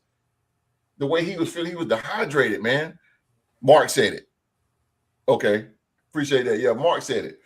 But I think Michael. I don't think there will ever be a greatest of all time. This generation of basketball players are a little weak. Now we can probably say who's the greatest of this generation, and LeBron James will win it because of his longevity and because it's he won championships here, there, and everywhere, and he's the most popular guy. But I don't think Supreme. I don't think that anybody can lace Jordan shoes. It's been 23 years since Michael Jordan retired officially from basketball. And like you said, man, we still talk about Michael Jordan to this day. We still, everybody still wear his shoes. You still see clips on Facebook about Michael Jordan. You see players that's 60 years old to this day talk about how Michael Jordan was, and they was afraid just to talk noise to him because they know he loves competition. You don't see that or hear that from players these days now. Now you got players. You don't hear that from players now. You don't hear, man, I like to play. Man, let me tell you something about Jalen Brunson, man. And no knock on Jalen Brunson, but no, on Jalen Brunson, man, you can't talk junk to him because he'll kill you. No, Michael Jordan he struck fear. And legends like you don't hear that in these days, man. So that's what makes Michael Jordan to me one of the greatest of all time, because people was afraid of him and the aura that he carried. No aura in basketball right now. Even Anthony Edwards, nobody can carry. I don't think anybody can carry those shoes, Supreme. 10 scoring titles, defensive player of the year, see that? MVP, no, all defensive team, all offensive team, like. But you know what? All the goats before him were great until Jordan came and did what he did. His resume stands above even Kareem's, in my opinion. But you know what, Supreme? They can get all those awards because, again, the game is so weak. So yeah, you can get all those accolades. Yeah, you can get all the scoring titles, and you can get all that because the league is so watered down. Jordan did it in the 90s. Though. Exactly. He had the grit and grind to get it. So he can, they can get all the accolades, but the will, his mindset, we don't have any players like that nowadays, bro. He could imagine you trash talk him, and he would go out and drop 50 or 60 on you. I forget the guy that said Jordan came back to the huddle, and he was all upset at me, and I'm like, I didn't even say anything to him, but in his mind, he perceived something. Yes, something would switch. Something switched, he would go out there and he would literally destroy you. He told Anthony Peeler. The only other player that I've ever seen do that is Kobe. Right? Exactly. Anthony Peeler said, I've never seen LeBron do that. That's for sure. Hell no. And Anthony Peeler said that. I'm sorry, Q. I'm coming, boy. We gonna get to the dog. Anthony Peeler said one night they was playing the Bulls, and he said. And he went over to Anthony Peeler. Jordan went over to Anthony Peeler. He said, "Who's guarding me tonight?" Anthony Peeler said, "Sadell 3." He said, 50. 50. Because he dropped 50, bro. Unstoppable. And he was a defensive monster. He would literally put up 50 on you, but also shut down your best player. Like, That's Yes. what I mean. He's the greatest to ever do. He never played a game 7 in the finals. Yes. He was Kevin Garnett. MVP, Kevin finals Garnett, bro. MVP, six of them. There's just things. His record is almost too perfect. That Yes. if you didn't know any better, you would be like, oh, those are just Madden stats. That's not real. And then you go, no, wait, that actually happened. Yeah. Here's the video proof, you know. I'm gonna shut up when I say this. Brian Shaw was talking junk to Michael Jordan, and Horace Grant was with the Orlando Magic then. And Horace Grant said, "Bro, what are you doing? Don't do that, man. You're gonna set up. Bro, You're gonna what get us are you buried, doing, bro. bro? What are you doing? Please don't do this. Absolutely. Like, yeah. But I don't think there'll ever be No, like, sir. well, the guy there's going to be a guy that's going to put a resume close to MJ's, but I don't think it's going to be this generation. I think that kid is probably like in grade school right now, and he's going to be developing, or something. Something's going to happen. He's not there yet. Maybe even in high school, maybe even in college right now. I don't know. He may not even exist yet. Be somewhere in daddy's balls right now. But right, just swimming around. you know what I mean? Just swimming around, just waiting to be born, right? But I don't think Yeah, it's going to be a long time before we see someone that can actually rival Hell Jordan no. for the No, greatest of all time. Q-Dog, let's hear the knowledge. What do you think about the GOAT debate and Michael Jordan? Man, it's a GOAT debate thing. It's something that surfaces up all the time. And GOAT means greatest of all time. We've had many of basketball greats come through. Sometimes we forget about them. We had someone that come way before Jordan. Wilt Chamberlain won 11 straight championships. Nobody talks about them. 11 straight championships. That's not classified being a GOAT. I mean, that's it's a heck of an accolade. Huh? It's a heck of an accolade. The thing is that with that, a lot of people will say, well, he did it against plumbers. People that were still, you know what I mean? The competition of that era is what really discredit. It's like, depreciation. His stats depreciate because of what we've seen come after, right? They go, could he have done that in the 90s? Could he have won 11 straight in the 90s? It's not his fault when he was No, born. it's not. It's not. I'm not saying that at all. Either, I mean, you can't look at that. I mean, you just got. That people have. I mean, I understand what you're saying. As far as the talent level wasn't as great as it is now. And there were a lot less teams in the NBA too. Yeah. That's what I'm saying, and a whole bunch of white boys, so, but, that's the argument that people say is like, yes, he's arguably one of the greatest players. And like I said, the greatest of all time that were before Jordan are the only ones that you can honestly say that they have resumes that can rival Jordan's in ways. But then people will say things like this, like, yeah, but he did it against white guys, and it was a 6-team league. You know what I mean? So that's what I'm saying. So I got what you're saying, but they were great though. I'm Oscar Robertson. You know what I mean? Like, yeah. But to me, I just feel like those guys. We talk about Jordan and Kobe, Magic, Bird, and Magic and Bird and Kobe and Jordan. We always really want to talk about those four. And when we talk about those four, they all got one thing in common, and they have a real strong will to achieve. And a lot of Capitan. Huh? Don't forget El Capitan, Mr. Big Fundamental too. He's up there too. People just forget about him. Tim Duncan.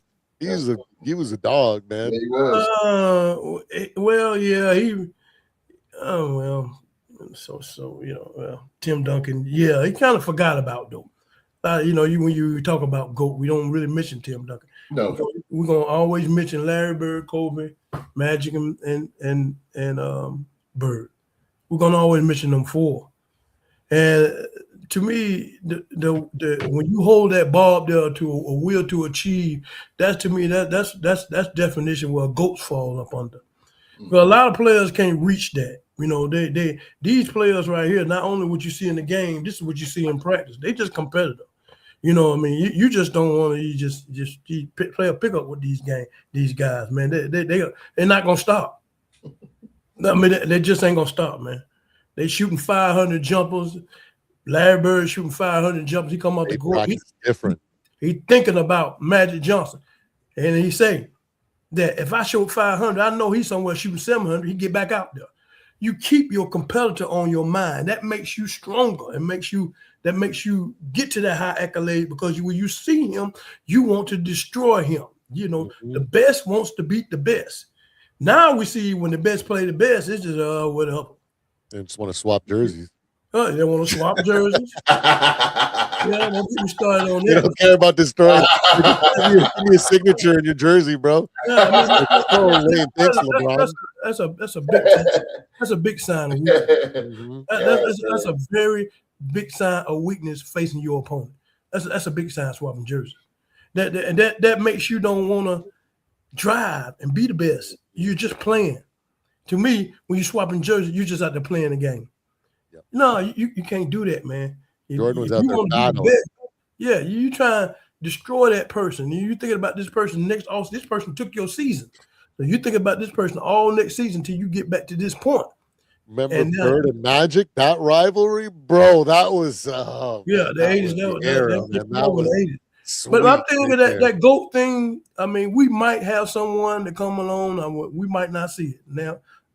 Either one of us might not see who this individual might be, but I don't think that it'll happen, because I don't think nobody in the future will have that type. Don't care about that. Would not have that drive.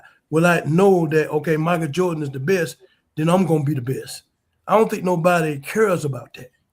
And if you find somebody that cares about that, then they will do all they can to succeed Michael Jordan. But first of all, they have to know what he's done and want it in their heart to be better than that. But they don't care about that, man. So they look at it like, okay, he got it. Okay, I'm just gonna play basketball.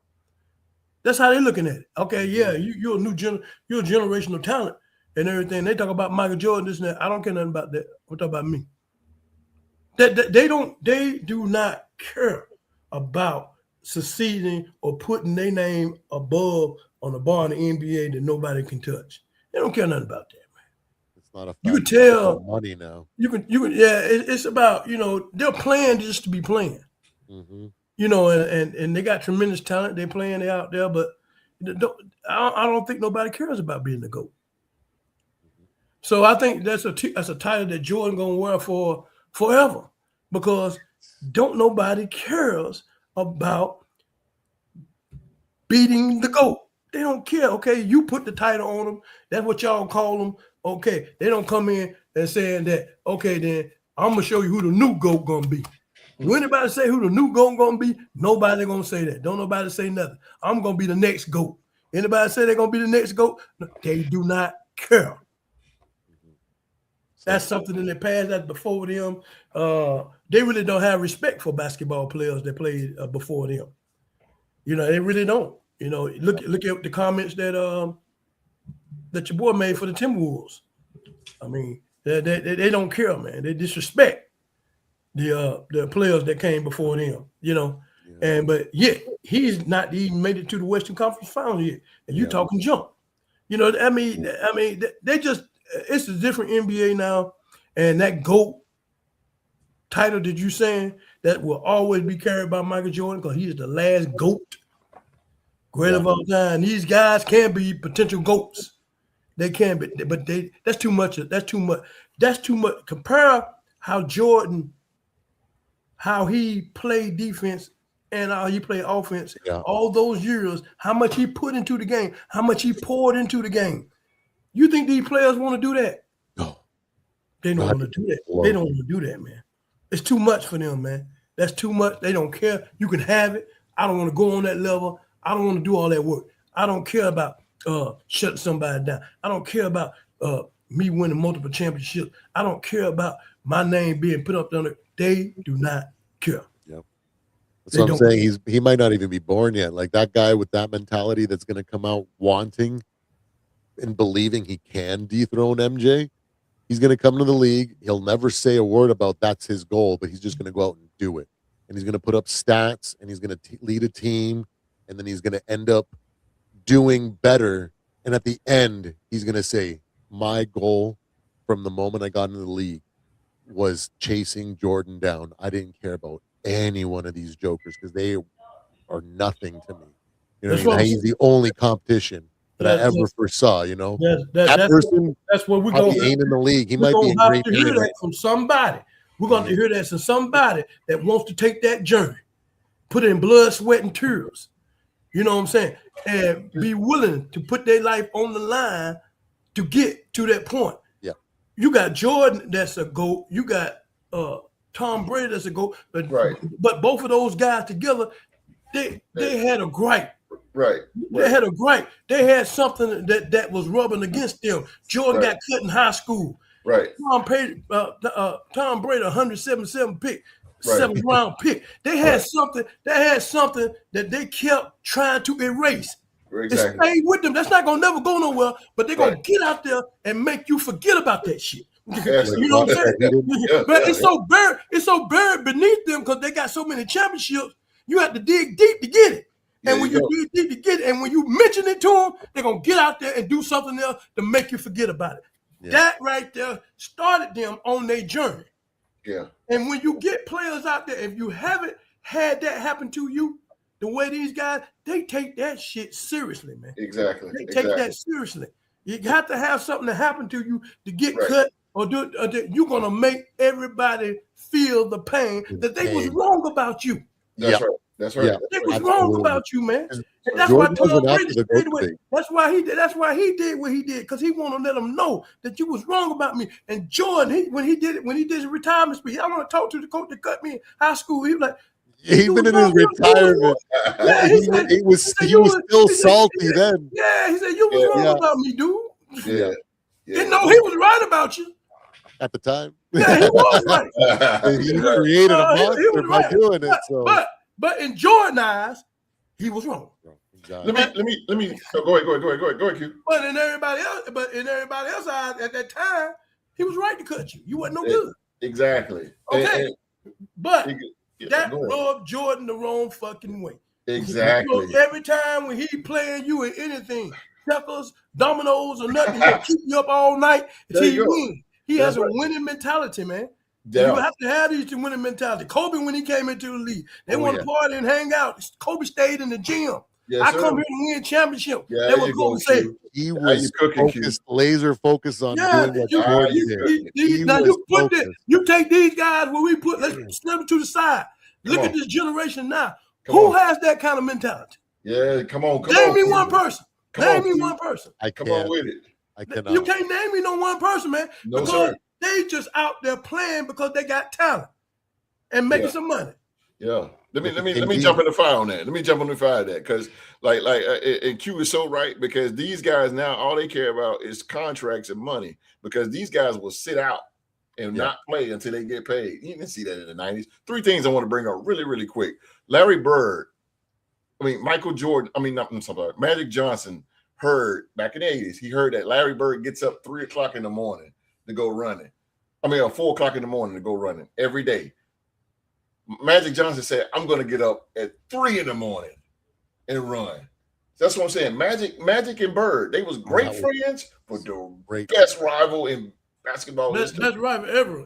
Best rival. Kobe Bryant, when he lost the NBA Finals in 2008 to the Boston Celtics, they asked him what's next for Kobe. He said, I'm going to practice until exhaustion. To complete exhaustion. Yep. And Reggie Miller cried, man. He boo-hoo cried because he said, I was this close of beating Michael Jordan. He didn't care about NBA championships. All he cared about was beating Michael Jordan, bro. And he cried to this day. He said, I was this close of beating Michael Jordan. The Black Jesus is what they call him. Yeah, and that's gonna hurt him for the rest of his life. Yes, Larry Bird said. He said it haunted him to this day that he didn't beat him. Go ahead. Remember, Larry Bird said in '84, in that first playoff series, he said, "Guys, that's God out there in running shoes." Because he had never seen someone that skilled and that talented, and he was dropping 60. 63 in the Garden. He dropped 63 in the Garden. Even though he lost as a rookie, he was dropping 63 in the playoffs. I don't see any rookies doing that in the modern. I don't remember LeBron against the Celtics. against one of the greatest dynasties ever. The Celtics? You know what I mean? One thing I wanted to mention, like you guys literally dropped top fire right there, man. But Oh, y'all did, bro. I want to kind of Q did remind that, people there are two of the greatest what ifs in my opinion. Mhm. What if Larry Bird doesn't injure himself? Because he definitely had the work ethic and the skill to be able to build a resume. Because if he would have been able to put that next 10 years in, he could have easily been. It could have, like right now, we could literally be arguing who's better, Kobe. Larry or Larry Legend or Michael Jordan. That because he was that skilled. Mhm. And the other one that gets me sometimes, I think about it, I'm like, man, what if Shaq actually freaking tried and he had that work ethic that Kobe had?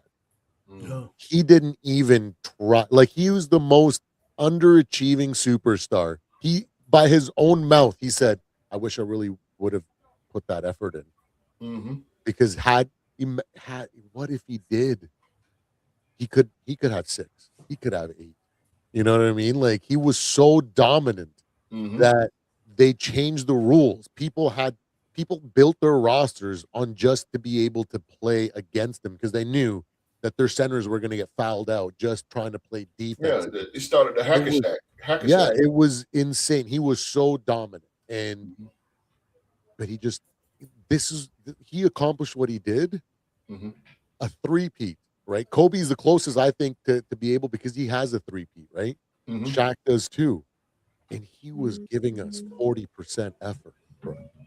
Like what the frick, you know? Imagine freaking Shaq giving it even 90% or even 70%. What could have we seen? You know what I mean? So those are the two biggest what ifs in NBA history for me because I'm like, wow, imagine, right? And then with what you guys were saying, what Q Dog is saying, exactly true. Look at KD. Yeah. KD had all the intangibles. Had he given a damn, he Mhm. could have learned how to play defense. He could have been shutting people down and Yeah. being unstoppable on the opposite side. He could have Yeah. easily built a resume to rival Jordan's. You know what I mean? Mhm. Luca, another guy. He's got no KD defense, don't care. but they don't care. It's not KD don't care. about that to them. You know, Yeah. it's something else. You know, I think what's his name don't care neither for Cleveland. What's his name? I hate James Harden. James I Harden. can't stand him. Yeah. I mean, what are you in the league for? What are you doing? I mean, you don't never take nobody to the championship. I mean, I just don't like seeing him. And he still get like 50 million per country. I mean, it's just for what? For what though? Every team he has went on don't go nowhere. It's one guy, y'all. One guy in the league right now that I can say is a killer, and that's Russell Westbrook, bro. Russell Westbrook is a guy. He's trying to kill you. He is trying to in his kill prime.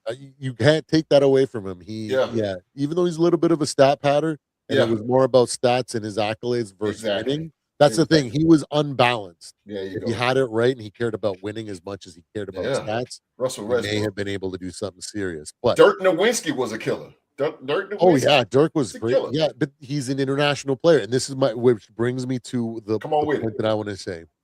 Wemby might be the only guy that might be able to put that kind of resume together. He's from France, right? He's international. He doesn't have he doesn't have the softness of North America. You know what I mean? Wemby is out here trying to. There you go. What's up, Mark? Wemby's out here trying to win a title with literally no one that has experience on his roster. You know what I mean? Like it's just De'Aaron Fox that has the experience.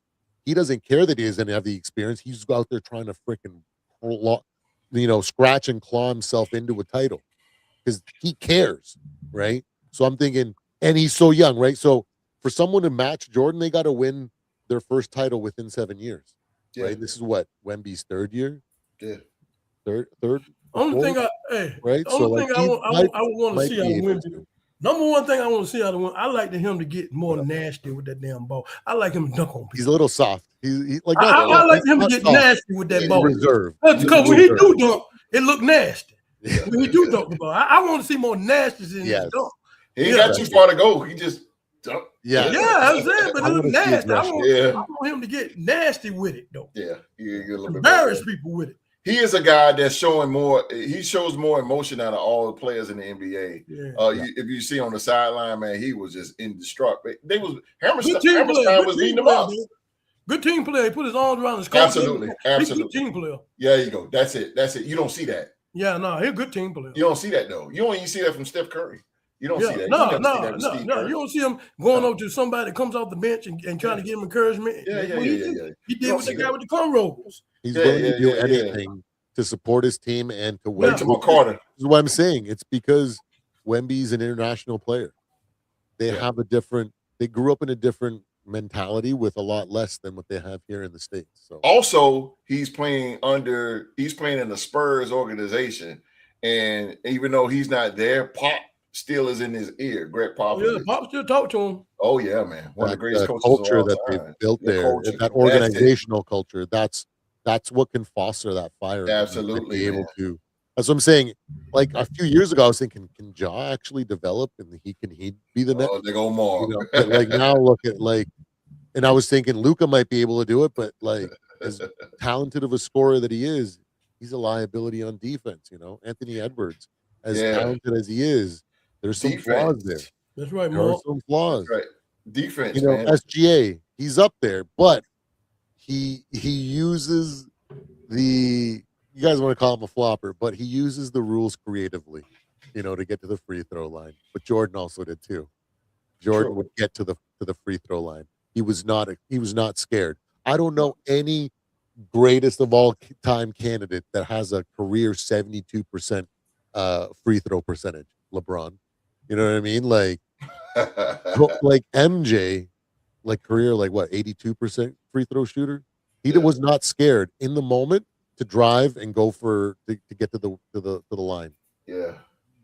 LeBron James, with the size that he had at the end of the games, he would not drive the basket and get to the free throw because he was afraid that if he did and he started missing those free throws, and those are the things that cost him the game, he would be made the scapegoat. Yep, that's a good. So he didn't want that pressure. That's it. Jordan wanted that pressure because like Q Dog said it earlier today. Pressure either makes you a diamond or the pipe bursts, right? That's right. And he knew, LeBron knows that he is a pipe. He's not a diamond. And Jordan was a diamond, bro. There you go, bro. That's why he's the greatest of all time. Nobody's ever going to catch him. I think LeBron is going to settle somewhere on 15 all time in 10, 15 years when we see these next generation of kids come up and do and play as long as Jordan, but do it more efficient, and not as Jordan, as LeBron, and do it more efficiently. He's just going to drop, and we're going to see some of these younger guys surpass him, and then Jordan's still going to be up there. That's why I say that's why we love Michael Jordan. Yeah, when Jordan, and let me take that back from when I first started off with Jordan. Jordan is the greatest, and Jordan really was the most. He's the most spectacular play. Even though Magic did the passes and all that good stuff, and Bird did Bird did his thing too. But Michael Jordan was the most entertaining, and he became a big market for the NBA. But to me, the will to win, like you guys just said, man, things. If you watch his documentary and everything, you can see the will to win. Like 97. He was pissed because they gave the MVP to Karl Malone. And he was mad about that. And he went off and guess what? Guess who he beat in the finals? Karl Malone. So with an epic steal too. Exactly, bro. Oh man. You see what I'm saying, bro? Like the will to win. And even with would me, not be denied. Me when I played basketball, I grew up watching Michael Jordan. I'm like, damn. So now when I get on the court, I want the ball. Yeah. Even when I play pickup, game point, I want the ball. I want it. And that's how Kobe, Kobe was the Buck stopped at Kobe, man. The Buck stopped at Larry Kobe. Legend God bless his soul, man. I think when we talk about players that were Kobe and Jordan and Magic and all of them, and them in their era when they played, not players coming out. Players now have distractions.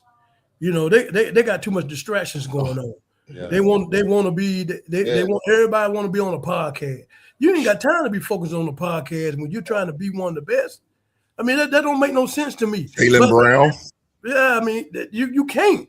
There's no way. Jaylen Brown. The more you do that, the more you're gonna diminish as being one of the best players. Because your focus is strayed too much. You're supposed to have horse blinders on. You focus on one attention just to be the best you can be in the NBA. But you got too much going on that you got to divert your energy to in time. Jaylen Brown those guys didn't have all that. No, they didn't want all that. No, hell no. Jaylen Brown complained about fouls. Basketball. He complained about foul, Jaylen Brown is, but Michael Jordan did the same thing when Detroit was beating him up. But guess what he did? He went in the weight room and got better. Yes. Back and beat him. And then he bullied them with size and strength. Come on, Supreme. That's the thing. That's Come on, the will to win. Get better. Just get better. It's just different, man. It's just a different. They don't want it, man. And these guys, man, all they want is a contract, and they want to walk the runway with dresses and all these crazy exotic clothes that they wear now. It's just whatever, bro. Whatever. I see where your focus at. Because if I see that as a player, and I see you got your designer scarves on and your high water shoes and all that. If I see that, I know you ain't no baller, bro. I'm coming to get you. I'm coming. Oh, I know I could beat them. It's just like Mike Tyson when before a fight, he looks at their eyes and he continues to focus on them. And Mike Tyson said, as soon as their eyes go away, he got them. I remember Chris Webber was saying when they was on the bus waiting to go play Utah, and he told his teammate, he said, "I'm gonna show y'all the coldest player that's gonna get out this car right here, this old minivan right here." And they point to him. It was John Stockton. And he just had jeans. He was gangster. Jeans on, and just an old beat up shirt and a Wrangler van that he drove. And they was like him in that Wrangler van. He said him. I hated that one. He didn't have the accolades that he had on that team. Vernon Maxwell can't stand him, bro. Vernon Maxwell cannot stand John Stockton, boy.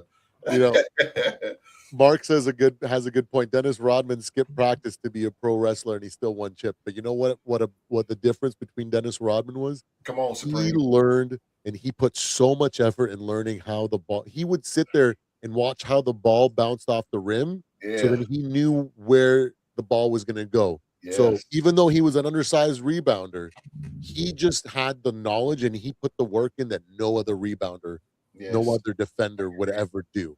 Yeah. And that's why he extended plays, got the ball back, and got into Pippen's hand or got into Jordan's hand. There you go. And he respected the mentality.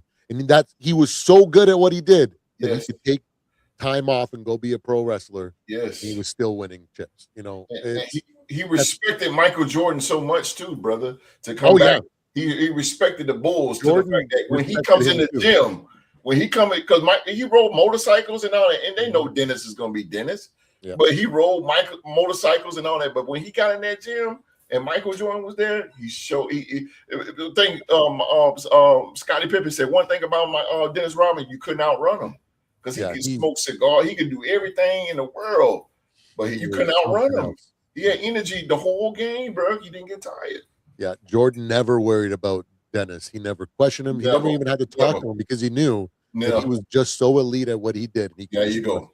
There you go. And that's the level of, like, he put the level of effort that Jordan did to become who he did. There you go. Just be the best rebounder that he could be. Come on, bro. And that's what it was. And we don't see that anymore. But you know what? I'm seeing some of these highlights here when they're showing MJ and they're showing Kobe and that iconic run when Kobe's running down the lane and he's just got that anger and he's showing that teeth.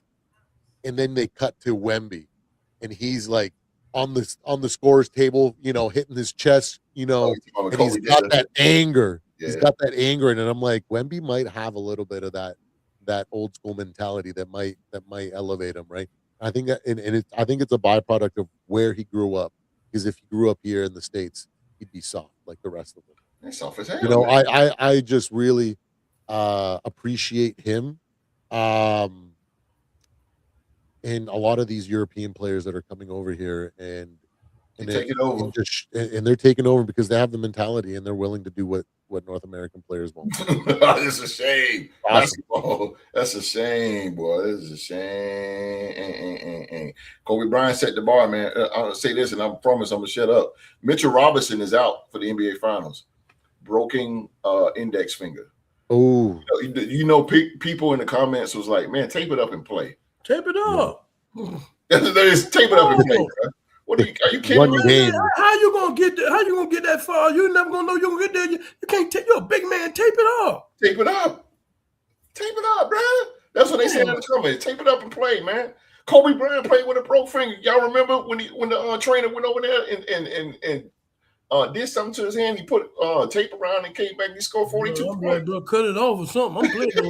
Run a lot. Run a lot. Yeah.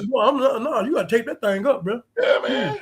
Tape it to you. Mark, you missed You missed the talking about how the team that I accurately predicted if there's a team that can actually fall off. Basketball. The Pistons. That's the game. I remember that live. I was like, if any team can do it, it's them. Yeah, the Pistons. Where are they now? The Pistons ain't got no scores, bro. Let's give the crew here an update. The score is at halftime: 56 San Antonio, 53 Oklahoma. It's In gonna the be second quarter, Yes. the Spurs were up almost 10 points there, and Oklahoma actually took it back and took a slight lead, and San Antonio at the very end there just poured it on. Good. And now it's up 56-50. Lord Jesus. So this is good. Like you said, man, like both of you guys said, this is going to be a slobber knocker. This is going to be a heck of a game. This might be a triple, quadruple overtime game. I got all night. A lot of fun. It's going to be good, boys. I got all night. I think that's everything that I wanted to talk about. I hope we ran long today compared to what we normally do, but I ain't got nothing to do. These topics needed to be talked about. We talked about it's great. The Vikings' newest GM. We talked about OKC versus San Antonio going into this game, and the Knicks. Talked about the Stanley Cup final that's coming up. We talked about some young quarterbacks, some quarterback stuff. The Raiders, the Vikings, even winning a little bit of Kirk Cousins. You know what I mean? So it's been a good day. And then we finished strong. Talking about the GOAT debate, ladies and gentlemen. What a freaking live. There will never be one that matches Jordan. Yeah, Mark. Yeah, bro. So I'm thinking, in honor for the legend, Michael Jordan, I think we need to let our legend send us off here tonight. What do you think, Q-Dog? Oh, the legendary Q-Dog. My man. Well, I tell you what, let's do this. Let's end this. First of all, you better tell him due to the game. You better tell him. Let's do this. Let's go traditional here, and then we'll let the dog do that thing. Ladies and gentlemen, that is our show for the night, man. As always, I want to thank you for watching another episode of the Real Sports Talk Show, man. Whether you're watching live or just catching the replay or just listening from somewhere around the world, man, we truly appreciate you and supporting, and thank you for making the Real Sports Podcast part of your day. I want to special thank goes out to, man, tonight's host, Latino Heat Supreme. My man stepped up in the host chair, man, and absolutely knocked it out of the ballpark. He brought the energy, he brought the knowledge, the passion. He proved exactly why he is one of the most respected voices on this panel, man. I appreciate Supreme, man. He did his thing tonight, man, holding it down, man. Supreme, brother, you got to do more. My pleasure. I am going to do more. You're going to do more, man. I swear you did a good job tonight, leading this show tonight, man. Thank you so much. Also, man, give a shout out to the Real Sports Mafia, man, keeping the live chat rolling and bringing in some good stuff for it, man. Rockstar Rock, Drew to the Gang, Sheila Dupree, Young Mark, and others, man. Thank y'all for interacting and stuff in the live chat. So, like Supreme say, let's go out with the legend, the legendary Q-Dog. All right, man. Grateful. Thanks for y'all watching. We had a good, nice show today. Thanks to Supreme hosting the show. Had some very he did, man. Had some great questions. It seemed like he did his research. Yeah, Supreme, no joke, boy. He made me and host jump on our toes. You ain't lying, bro. We appreciate him doing that, bringing that kind of knowledge. Yes, sir. Yes, sir. That's what we like. And just want to thank y'all for coming in. Live chat, you let us down today. I thought y'all would get in there more hard than you did. Look for you to rebound. You lost game 1. I want you to come back next Saturday and rebound game 2. Right. We just love having y'all, man. We want y'all to come in and give us insight. Y'all part of this show too. That's why we call y'all out like that. There's no harm. It's just love. That's all it is, baby. Yeah. So we just want to thank y'all for tuning in. And I enjoyed y'all, and I'm sure my colleagues enjoyed y'all. And we look forward to seeing y'all again next week. Yeah, man. Again, man, I gotta give credit to Supreme, man. The dude knocked it out of the ballpark tonight. Those questions were just great. And it feels good to be on the other side now hosting, man. I don't know about it. I feel like y'all, man. You know, I feel like I'm one of y'all. Hey, I like that, man. You got him sportsman too. Feel good, man. I ain't got to do no research. I can just come in and bam. You know, that was good, man. Supreme, man. Again, brother, you might as well get used to it. But I know one thing about Supreme, man. I can call on him. He's ready. That's one thing I can say about that man right there, man. If I can call on him, he ready. Just like the dog. If I call on the dog right there. Loyalty, man. That's what I'm talking about. Loyalty, man. Again, man. Thank you, Supreme. You know what? You give the people something too, baby. You the man of the night, man. Let's go. Thank you for all the kind words, host and Q-Dog. You guys are the real MVPs. I'm just trying to fill those shoes, those big shoes that you guys have created for me here. Man, I appreciate you guys. Thank you, everybody that tuned in today in the live. We appreciate you guys. And wherever you guys are calling home, I hope you guys are having a wonderful night. Get ready because this second half of the basketball game I'm about to go watch it. Fireworks. So we're gonna cut out here. We appreciate you all. Thank you all. God bless every single one of you, and we will see you guys on the next one.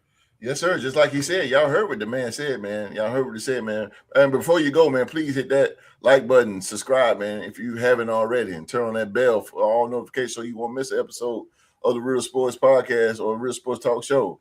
And just upcoming events, man. We'll be back in the building next Saturday with hopefully an episode of the Real Man to Man Barbershop. I'm trying to tinker around everybody's schedule with that, man. You better tell them due to the game. Y'all heard what he said. You heard what he said. But yeah, it's trying to Real Man to Man Barbershop. I'm trying to bring that back next Saturday. I don't know times. I'm trying to get it might just be canceled. I'm just trying to go around everybody's schedule or whatever, man. But hopefully, man, my big brother, Kel, will be back in the building. Start time could be like 2:00 Eastern. Like I said, I don't know. I'm just trying to get everybody's schedule, man. But if you turn on, I'm just trying to turn on that bell, y'all. It'll let you know. It'll let you know. There you go. Skull State of Mind. What's up, baby? Yo. You missed the banger, man. You got to go back and get that replay. He said, I want to come on. Hey, next week you want to get him on as a guest panelist? Yeah, hell yeah. All right, it's official. Next week, Skull State of Mind will be on the Real Sports. Bring a real one on. There you go. All right, next week then, Skull State of Mind will be on the show. Skull State of Mind, he will be here, man. Supreme, you know how to hook that up. I'll relay. I'll give him your email address, and then you guys can figure out. Yeah, we can do that, or either or. I'll relay it to you. However, we'll set that up, man. Skull State of Mind will be guest on the show next week, man. Next week. There we go. There you go. So we're gonna get out of here, man, so we can go watch the game, man. Again, man, we thank Supreme for doing a fantastic job, man. Supreme, bro. You know I love you, man. You my brother all the way up in Canada, and we love you, bro. You did a good job tonight, man. Thank you, sir. Thank you, sir. So we're going to get out of here, man. On behalf of myself, Latino Heat Supreme, and the legendary Q-Dog, man. Everybody around the world that's watching, please be safe and stay safe. Go Spurs, and that's in order.